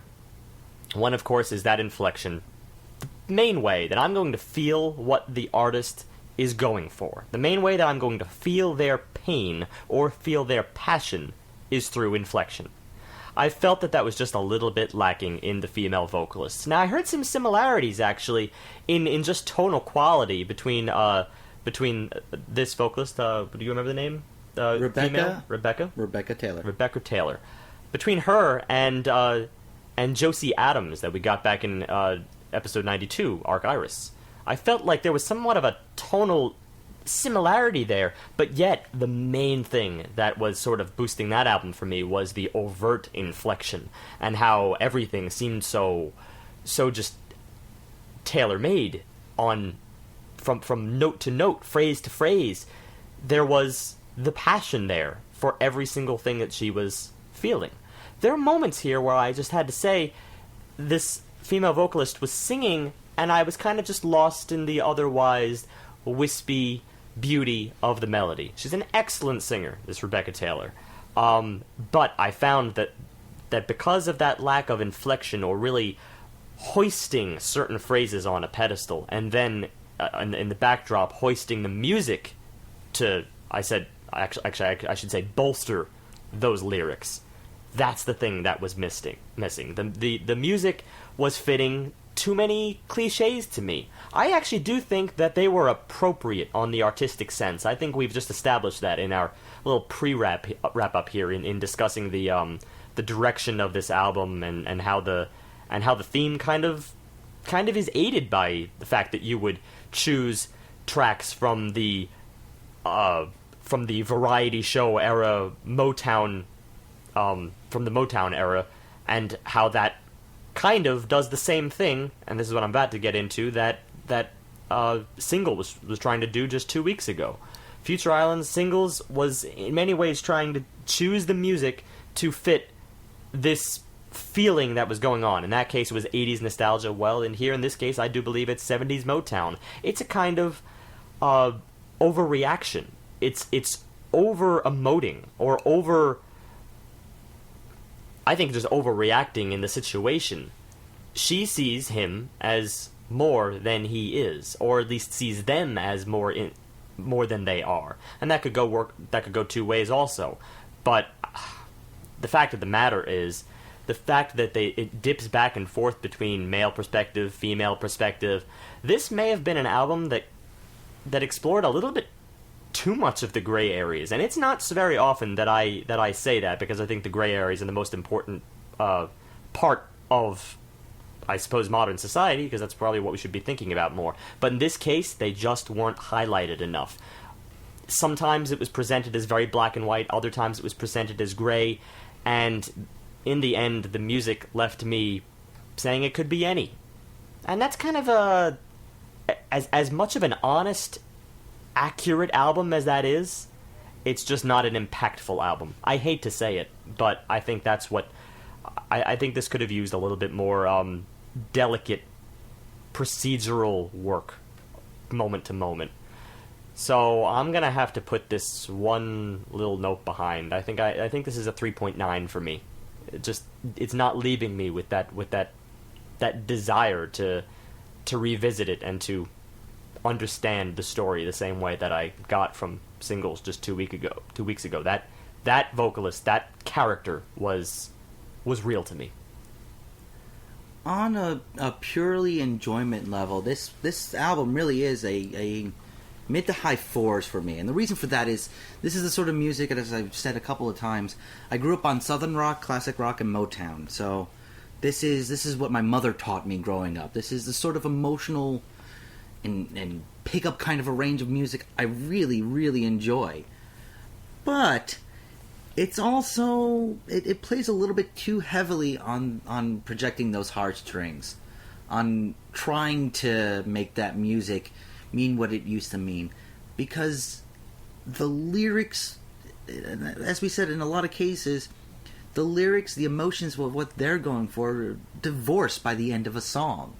That was a big thing. As the intros presented the idea of "I'm in love with you," the song eventually became the music being a little bit too upbeat and being more joyous about it, while the lyrics were kind of downtrodden at times. I mean, they fell apart. They went back and forth, but it loses its cohesion, and that's a big problem. If your idea loses its cohesion over the 5 minutes of a song, the 4 or 5 minutes of a song, you're going somewhere, but you're not going in exactly the right direction. Now, the problem with that loss of cohesion is that the two elements themselves really did work, and that's where I'm drawing some conflict. I did like the Motown. I did like the familiarity it presented. But because it didn't mesh what they were trying to do in a lot of the other themes. I'm flipping back and forth. That's coupled with number one. It's coupled with Paraguay and Panama. Even to some extent, dependable things. It doesn't quite mesh as a solid piece. Now, my argument for stuff like Complete Surrender was the Helter Skelter idea. I think you can branch out and try different genres if you're going for one thing and do something completely different.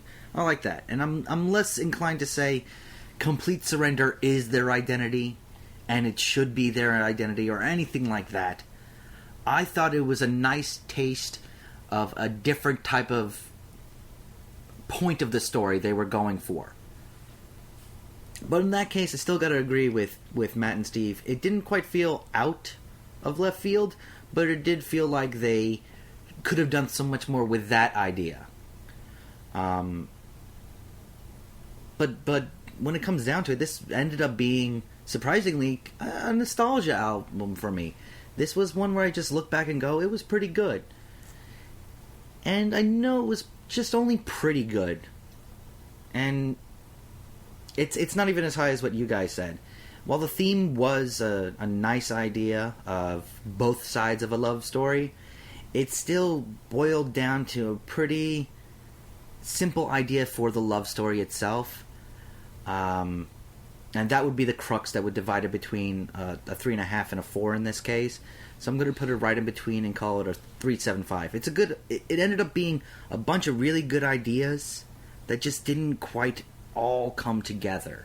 I think the whole album was a solid idea, but yeah, it was execution that, your outline is great, you're about to write the novel, but just somewhere in the course of the novel, it has plot holes. That's exactly it for me. You're right. Honestly, actually, now that I think about it, giving it a 4 seems unfair to things that I've given a 4 because... Oh, I wanted to. I really wanted to give it a 4. Well, that's what I'm saying. Like, Steve made some... We all gave Hide the Kitchen Knives by The Paper Chase a 4. It was back in episode 29. That was a very solid theme, which we found abrasive to the point that it may have exceeded the art. Or rather, the art had maybe exceeded the goal. But I want to take a moment to go back and actually go more in the direction Steve is at. I just feel like giving it a 4, especially in that case where that arc was so strong that even though I really didn't like the album at all, I felt inclined to still boost it because of how powerful it was. And this one just doesn't have that kind of comparative. Where I did enjoy it, it wasn't as strong. So I feel like it should be at a 3.9, and I want to take it down point step because... It's not a 4. There are still too many plot holes, as you guys said, to make it that next level. Yeah. To be fair, I think they were going for I think their idea was something that was perhaps even more challenging to accomplish than singles. Because, here's the thing. When it came to singles, I believe the idea of frazzled post-love or post-rejection when you're dealing with issues of self-hatred, self-loathing, and over accentuating your past. I feel like that was very easy to do once they honed in on that 80s nostalgia backdrop. And once they chose that as a backdrop, the album practically wrote itself. It was an easy high 4s to achieve, I think, once they chose that. This was much more difficult because of the task that they had ahead of them. I mean, because they're dealing with 2 characters, they need to tackle that some way. And they had a good idea going with bringing in the Motown thing, but just something didn't jive along the way. And that's much the way it is when writing a novel. Novels are just hard to write. You can come up with a great idea, but then execution... Yeah. That's the big task. So, it's admirable, and so that's why I think it's at 3.9 because I think a high 3 is very admirable for the attempt, and I think they could fine tune this narrative. They might be able to do more with it in the future. Yeah, and I think one thing would be, for instance, exiting the pop structure, or perhaps even exiting the indie structure, and I think that's where I'd like to go with the John had an idea before that we should maybe go with this idea, at least. I present... You had an idea? We should go Yeah. with this idea. This is... That was your idea. As today's discussion, I present to the audience... Indie's the new pop. And I say it like this. Indie is the new super genre. It is the counterculture idea to pop. In that, if something is not really going to be labeled nowadays in the grand scheme of things, if something is not labeled true pop, it's going to be labeled, more often than not, independent. Because indie has become the prefix or the suffix or the whatever fix to so many other genres. It's post-punk indie, it's post-rock indie, it's rock indie, It's indie rock, it's the folk. adjective to whatever the noun may be. And in so many cases, it's being used much the same way as pop is being used, as that adjective. Pop rock, pop punk, pop whatever, gives you the punk idea with that pop flavor. But in this case, a lot of the times when we say pop, we mean it looks towards the future of music in a lot of cases. It tries the new experimental styles. It tries to use new types of instruments and new versions of vocalizers and synthesizers and this, that, and the other thing. It tries to be unique for the future. While indie tends to be, well, how can we take the past and bring it to today? It's sort of the opposite idea. How can you take folk or rock or a reggae composition and infuse it with today's ideas? It becomes an antithesis of what pop is. Well, this is an interesting thesis, and I guess I'd like to begin by saying that I agree in part, but also disagree in part. For instance, the fact that pop is always looking to the future. I do believe that pop tries to be shocking. I think very often, especially in the case of what we get with Lady Gaga, who I don't think anyone would even dream of putting in any other category than pop, because no one quite knows how to place her. And, of course, because they know that the shock value is bound to sell. But it is built upon a past. But it is built upon, for instance, there's a lot of Madonna emulation there. I was going to say, the music is not really shock value, though. It's her persona that's the shock value. Which is why that's the thing. That's where I start to disagree a little bit, is because the music itself really does not have the looking to the future factor, but the persona. It is about the presentation and trying to just do something different in terms of maybe more performance art than anything else. I think that's been done before too. But that's very closely attached to pop, maybe perhaps more so than other genres.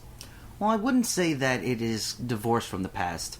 Just like I wouldn't say that indie doesn't try to integrate the next big idea into its work. I would say, though, that pop, being a shock value, is continuously trying to create something new. Create the next big thing. They want... While familiar, but I can't say that's musically, though. Well, I meant from the idea of the genre, not necessarily from the musical aspect, but just the idea of the genre. Could create the next big thing, create the next big hit, the next big star. Which I think is in that the case, opposite. Maybe it's more the case that just pop represents the present thing, and because it represents the present thing, and very often we have the annals of history in our brains, we have a general sense of the direction that music has been going for years, then we see the present thing as the next thing. Sometimes. But again, very often it doesn't take off. Which is why I do agree in the sense that because it's experimental, you can kind of go either way with it. But I can't say the next big thing, because that implies that it will succeed, and there are many pop experiments that just kerplunk. The 15 minutes of fame concept, of course.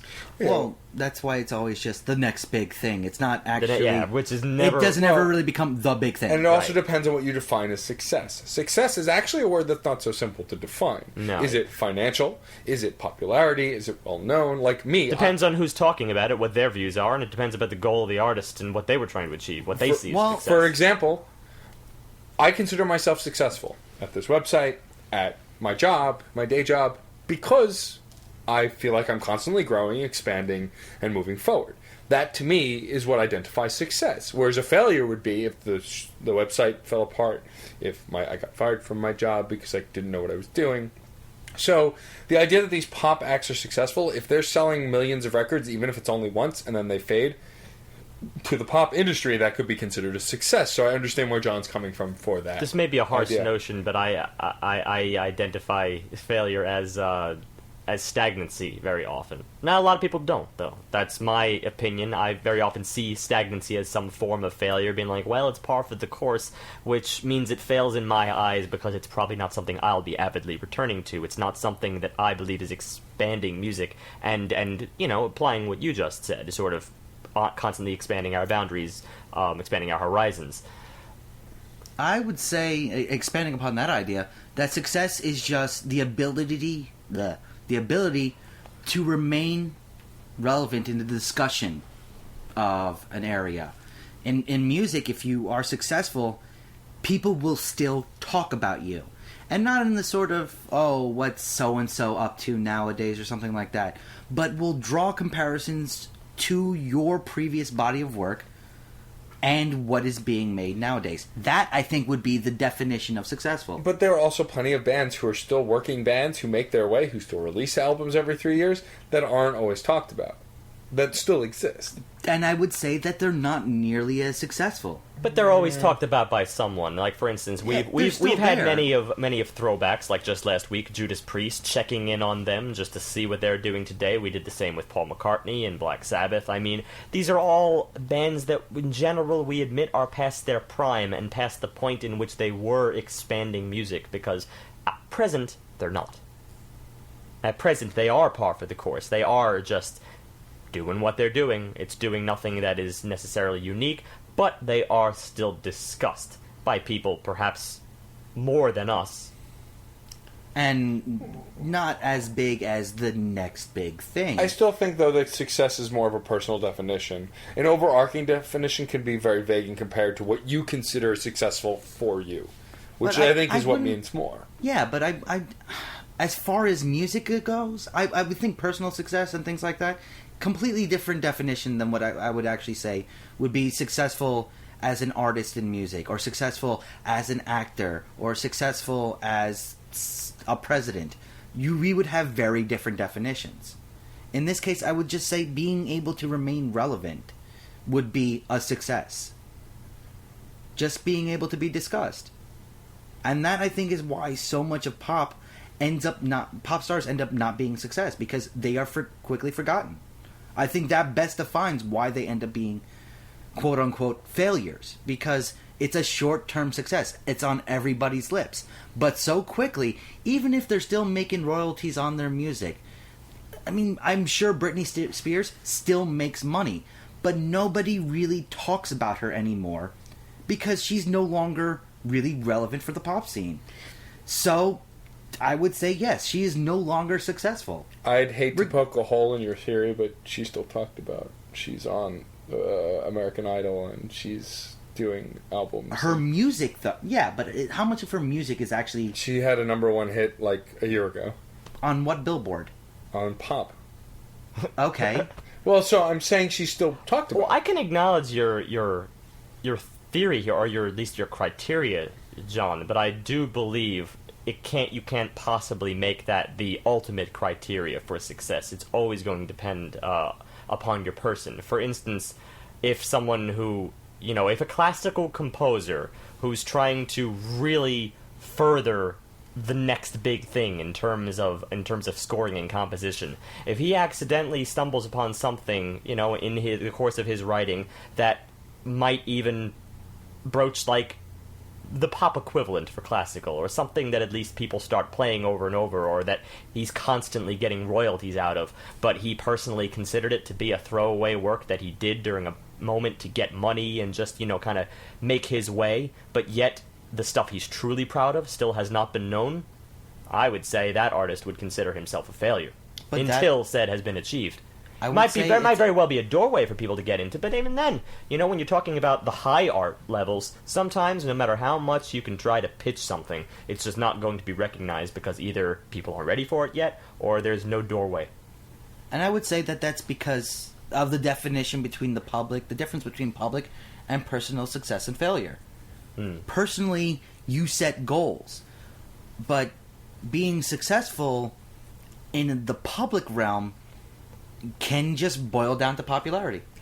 And I think that's another way that you can say that both pop and indie are both related, fairly specifically to one another, yet dramatically different. In that they are both, as supergenres, extremely successful. Well, now that we've kind of looked into what pop is, let's look at how we define indie, which we started to do before, but... Looking on the past. I try to sum it up as looking on the past and bringing that music to the present, as opposed to taking the music of the present and trying to push it into the future. To me, that is a trend within indie, but I'm not sure it defines indie.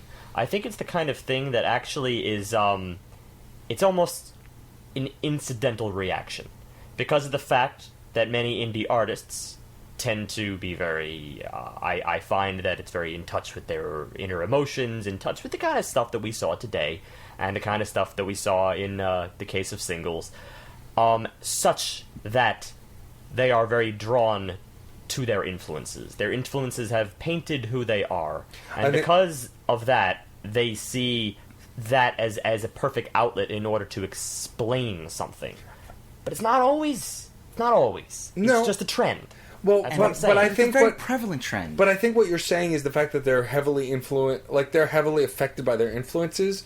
Not so much that has to do with the past, but that just they're always heavily influenced by their influences. I think is a thing to hone on, because you can have independent rap for one. Rap is not that old; it hasn't been around that long. Right. But a lot of the nerdcore rappers consider them indie, independent rappers, because they're in a genre within rap that's fairly new, but it's based and still pulls from a lot of older hip-hop and rap. All the way back to the days of, Funkmaster Flex and all the, older artists that birthed the genre. A lot of them pull from that, as well as newer stuff. Plus, one of the biggest tropes of indie is that it's folksy. Sort of a rebirth of folk. Mm. That was a one way in which indie music kind of got its popularity, is presenting the idea of revisiting the nostalgia of what was kind of like the progenitor of American music. But see, that's not even just nostalgia. That's, I think, because of the rawness of folk. Because that goes right in line with nostalgia. Is that very often, if you're looking back to an earlier genre or an influence of yours, the reason you probably like it, I would presume, as long as you're not liking it for purely superficial reasons, is because of the core, raw, either the idea behind the genre, if indeed there was a genre, an idea behind the genre, or just what you think its lasting effect was. And that could be defined as the raw essence of what that genre is. So, in the case of folk, a lot of people define that as being, at least the raw side of folk, not merely using it for, I was in love yesterday and today I am not, or any type of throwaway reason, although nothing is really a throwaway reason. But, for instance, it was used for the raw inner political emotions that one was feeling, let's say, right back in the middle of the civil rights movement. That would be a very raw emotion, the kind of the feeling of the nation, let's say. Well, something that would, that's why indie artists, I think, they kind of associate this nostalgia with the rawness of something, but it doesn't have to be folk either. Right. I think that the reason indie is similar to the past and this thing that John's trying to say is because indie is more working class than pop is. I feel like indie is very much a working class message. When you brought up folk, I immediately thought of Painless Parker, who's a friend of the show, and a lot of the songs that he's either covered or written have been about the working class man. And I think indie does that a lot too. Look at the Decemberists. A lot of their songs are about the middle to poorer classes, or imply that at least. And so that's why I think indie, in this way that John's trying to compare them as an antithesis of each other, as a counterculture. As a counterculture, I think finds more solidity in the fact that indie is more working class and pop is more glamorous, is less working class. Which actually, now I'm starting to come over to this only because, of course, the indie is reactionary. And the best way to, if you are working class, the best way to, I mean, working class tends to be reactionary, because if you are one of the masses, then of course you are reacting to what's going around you. You are in the midst of it. So that is bound to be reactionary. You are in the best possible position to, I guess, comment on said topic. And I kind of have a perfect way to sum up how they integrate perfectly. Take the music video by Mumford & Sons that the three of us have seen. I'm blanking on the name of the song, Hopeless Wanderer, where the video was shot very working class, very much playing in a barn, playing at a show, playing in the field, but they cast some of the biggest names in comedy and in sitcom acting to play the roles. My point is, it's fusing this idea of more popular and richer with this kind of folksy feel. I wouldn't. That I is wouldn't just even because say the example you brought up is the tough one, because I see them as indie pop. They are the ultimate fusion. I mean, pop, because that, I think, is where we're going to find the hole in this, because of course it's back to that old question. Well, what is pop? Pop is just what's popular, and I think at the end of the day you can almost leave the definition just that simple. And it just so happened that Mumford & Sons, in their indie semi quote-unquote reactionary way, using obviously the Irish folk backdrop as their voice of choice, they were able to achieve a pop stance. That was just what was popular at the time. And they, to be fair, they chose a pretty formulaic style to achieve it. Well, that's why I'm saying that there's a big they're an example of a big crossover between the two, even though there might not always be any. But I wouldn't say their music sounds, except on the most basic formula level, I wouldn't say their music sounds anything like what we would consider a pure pop star. It's. You're right. I'm not gonna I would never compare Lady Gaga indie first, to pop Mumford second. & Sons, but I do think their goal is similar when you look at the formula. Yes, I would definitely say that. Yeah, they wanted to be popular. Maybe they also had something to say. Maybe they were honest when they wrote their songs. Maybe they were just looking for something that would become popular. And Who also, knows? because, here's the thing. Even though I typically go down the route of saying, something is formulaic, ergo, it had a goal. It was meant to achieve said demographic and so forth. And it's all about numbers at that point. Sometimes That's not they always, just did it Sometimes they just subconsciously. did it subconsciously, exactly, because it's pervasive. I mean, formulas are just in our bloodstream at this point. We've grown up with them, so you're just bound to follow patterns. And sometimes, when people aren't the most self-checking, they can't always realize, when their own song is just fitting a formula to the letter. And, at that point, it's not a matter of what their goal was, it's just a matter of what it came off as. I think that our best definition of what makes them anti-cultures from each other is the working class versus high class, at least in image. It also low art versus high art. No, because well, remember, low art is not like say that's for peasants and whatnot necessarily. It's a staple term. It's a staple term for something that is a little bit more accessible versus something that is let's say it requires a lot more thinking. It requires a lot more investment. High art is you need some experience before I guess think you can that's tackle still overgeneralizing it. I think that this idea of working class versus non-working class audiences makes more sense. It is assumed, the though, idea generally that high art usually has more to say, or involves more aspects. Like the working class messages. Well, that's not to say that the high art can't be found in pop. Well, I think that there's We found it a few times.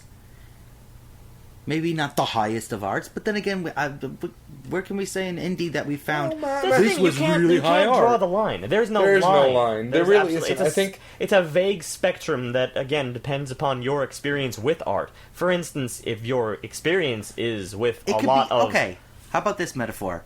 Street corner performance to movie premiere. Like that kind of a difference between the two. Yeah, well, at that point... The event for everyone versus the event for the elitist that you happen to get into. That might be a good kind of comparison between the two. Because when you look at the lifestyle that so many indie artists present, they tend to wear blue jeans. Boys, girls alike, they tend to wear plaid. I mean, just as a general idea, as just the persona that so many indie... I see Mumford & Sons is kind of cashing off of that in many ways, because they were doing the exact same thing. And they that's had what so many people plaid, do. the suspenders. You wear Salvation Army, while so many people in what we would consider pop artists, video-wise or red carpet-wise, they wear Prada instead. I think it just boils down to because the public, I think, has an equal fascination with the raw working class as it does the high art and the glamour, the media glamour. circus. Yeah.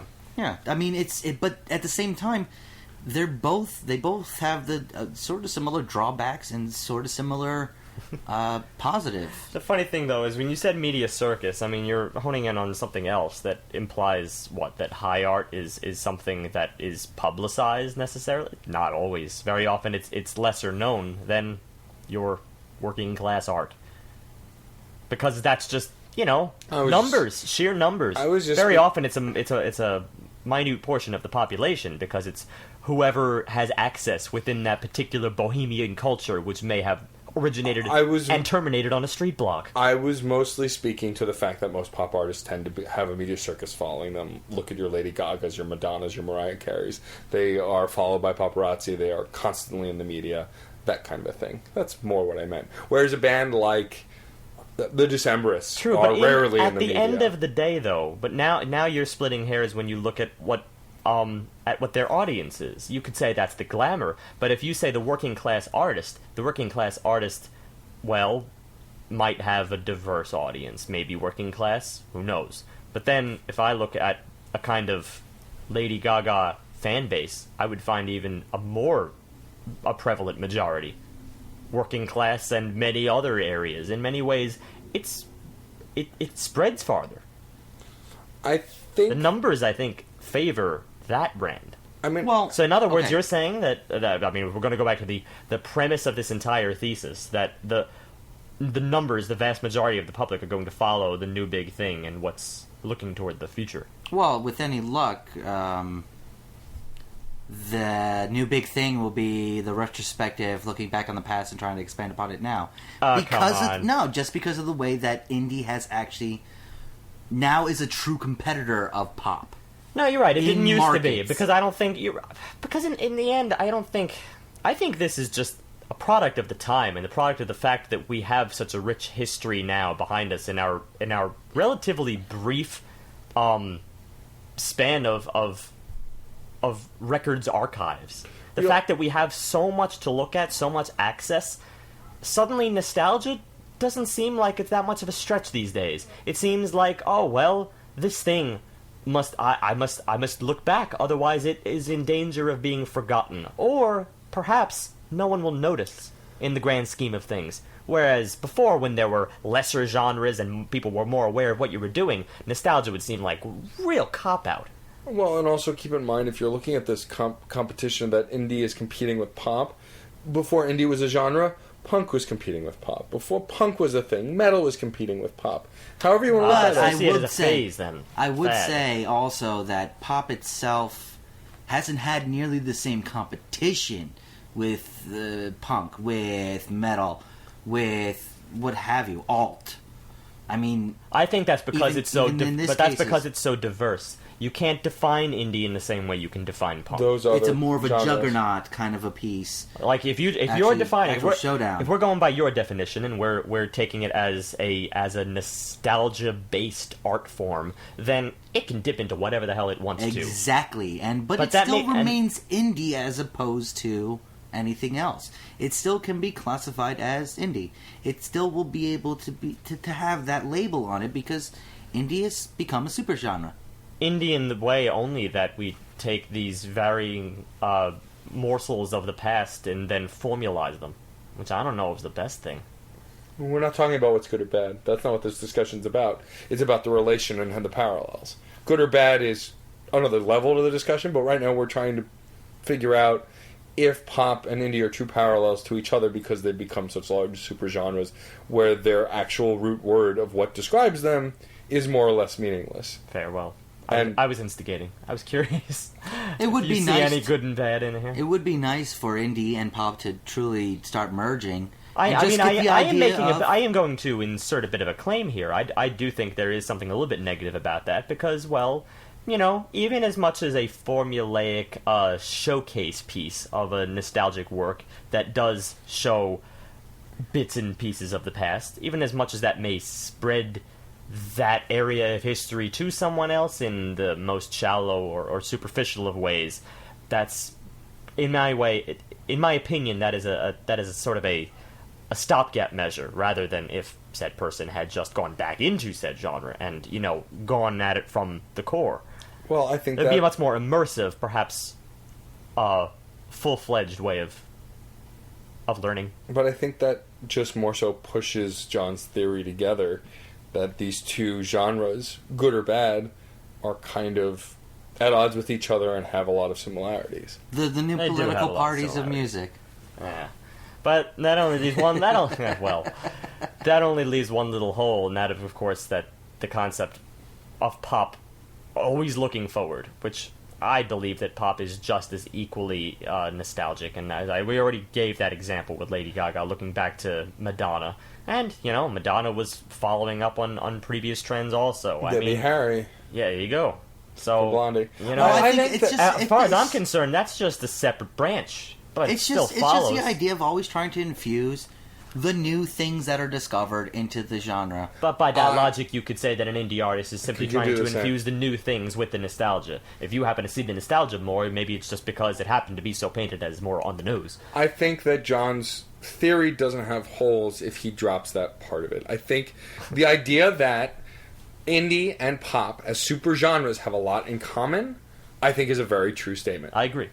I just don't think that one of them is based in one place. I think they both are based in both places. I wouldn't. I wouldn't say that one is A, one is B. But I say one leans definitely more A, and the other one leans. Well, definitely I am more interested B. in exploring That would be the main difference. One tends to look more one way than the other. I think that depends on the. No, yeah, that's the fine line thing. I mean, But for it's instance, also the fact for that- instance, let's say that indie, as a genre, were to look more toward the future than toward the past. Guarantee you'd probably be calling it alternative. Yeah. Well, that's what I think. Probably. That's why I think at their roots, the ultimate summation of this entire discussion is that they are both super genres. Yes. They're both super genres Yeah. that pluck to other places and that both have capacity to do amazing great things and the worst things we've ever heard. And they're both the prefix. They're both the adjective that Yeah. describes perhaps something else in a little bit more detail. It's the basic framework. Question, did you catch today's genres, let's say anywhere on the internet, of What do you mean the album today's? today? What indie Motown?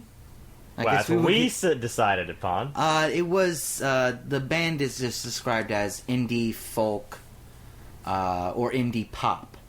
See, that tells me that even, you know, people out there are even confused Well- about where to place it. And this is just an inevitable problem for the future as bands obviously try to evade these things. But And we've I also also- touched on that. And with I will say genreification. today's album specifically is definitely differently influenced than their previous work. Because I listened back to the previous work, and there is a definite taste difference, an actual flavor difference in the music itself. Because their previous albums, I would have said, yeah, indie folk. This one, Complete Surrender, yeah, indie Motown. Yeah, interestingly enough, just looking at it now, the genre is two genres are labeled, at least on Wikipedia. Yes, this is our wiki research showing indie pop and folk rock. Yeah. Isn't that kind of funny, considering that we stemmed this, and yet they're considered indie pop, and those were our two things of choice, and this is considered, the perfect merge. But pop there is the noun, which we always consider stronger than the adjective, and that's the rule of thumb whenever you're trying to define something. Always put the stronger, more prevalent one last. Which seems to be the case here. Seems to be the case here. I think so. Meh. In this case, no. I knew he was gonna. No, I protest kind against of that. will.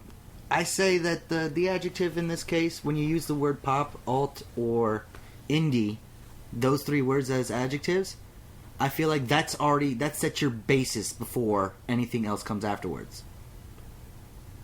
Yeah. That it's your phylum. It divides you between plant, animal, and fungi right off the way. So you already know that the form itself is going to have several distinctive features. That's a good way to look at it. Yeah. I think, even though it's not quite so simple, but Yeah. even then, it's wasn't even as simple when it in terms of whatchamacallit. In terms of evolution, it's not simple either. They just kind of drew a line That's somewhere kinda and like said, this, "Well, that's kinda like that that." animal that seems to have not undergone mutations for the longest period of time, so we'll refer to that stage as the said X. animal." Yes. Well, and also like that, ultimately, you can give the knowledge, but once people make the knowledge their own, they can often screw it up because they're adjusting it or tweaking it in their head to make it work better for them. Or they want to be different. Yeah, ultimately. I think that's a great way to wrap up this discussion and the understanding that... All artists want to be different. Yep. Most artists Want to be different. Except for those that want to be the same. Thanks, John. Yeah, except for those. Those Except are for those. also there. But they were originally different anyway, so there you go. I'm moving on from this. Steve, do you have a spam for us this week? Of course I have a spam for you today. Would I Is deny it a you a good spam? spam this week? I'll let you be the judge of whether it's a good spam or not. Well, Well, we it's usually often not are. a good spam. Um, So maybe you should be the judge. that depends on how you define good. I mean, if I'm watching an MST3K, is it a good movie? Well, then it is. I'll just read the spam. Hurrah! That's exactly what I was exploring for. What a stuff existing here at this blog. Thanks, admin of this webpage. What a stuff. By Toronto Condo Furniture. That was pretty good. What a stuff. What a stuff. It made me like feel that. better What a about stuff. myself. That's right. I should have just cut it out except for what a stuff. Yeah, it just made the email, the spam this week, what a stuff. I- I'm going to start I- commenting on other websites saying, what a stuff. Oh no. This is exactly what I've been looking for and We have don't now need found. Crash Chords does not need to be identified as spam. Not at this juncture. Oh, no, I'd post it personally, not as Crash Chords. Okay. Obviously. Well, Very douche of you. I'm not memifying this podcast. Moving forward, next week we have our guest for August. Not that Galatea wasn't, but she was technically supposed to be for July. Anyhow, our guest next week is our continuing quest to have all of the Wasties here individually for their individual music careers as well. We will be having Molly Herbert Wilson of the Wasties coming on solo, and she is bringing the album The Once by The Once. I hope I remember that. Yeah, you might forget. So she'll be joining us next week. I just had to hear it the once. Ha ha, and she will be playing some music for us as well as bringing us that record. So we're excited to finally have her on solo. So the quest for Robert continues. We'll find him eventually. Yeah, we'll find him seek somewhere. Chase him with a mic. I'm okay with kidnapping. It wouldn't be a first. Well, that's true. I mean, it would be a first. And that is not self-incriminating. Don't make me edit. I don't want to edit you. He will though. That's a editor's threat. Or something. Prerogative. Editorial threat. That's right. An That's editorial exactly threat. what it was. Prerogative. Thanks for listening as always, guys. Facebook, Tumblr, Twitter, Tagline. email, YouTube. tagline, yeah, YouTube. YouTube. We have been updating the YouTube channel. We're Telegram. getting through the Telex. Send us a telegram. We'll give you Telex. Find a telex machine. and then send us a telegram. A telex. Send us a telex machine so we can receive it. Mail us. Actually, no. That would be hard. Please keep your questions, comments, and suggestions coming. If you have a recommendation for us, please post it somewhere. And let us know that album and artist you would like us to review. Try and keep it somewhat modern within the last 5 years, at least at the largest outset. But as always, thank you for listening. And also, as always, remember, music is life, and life is good.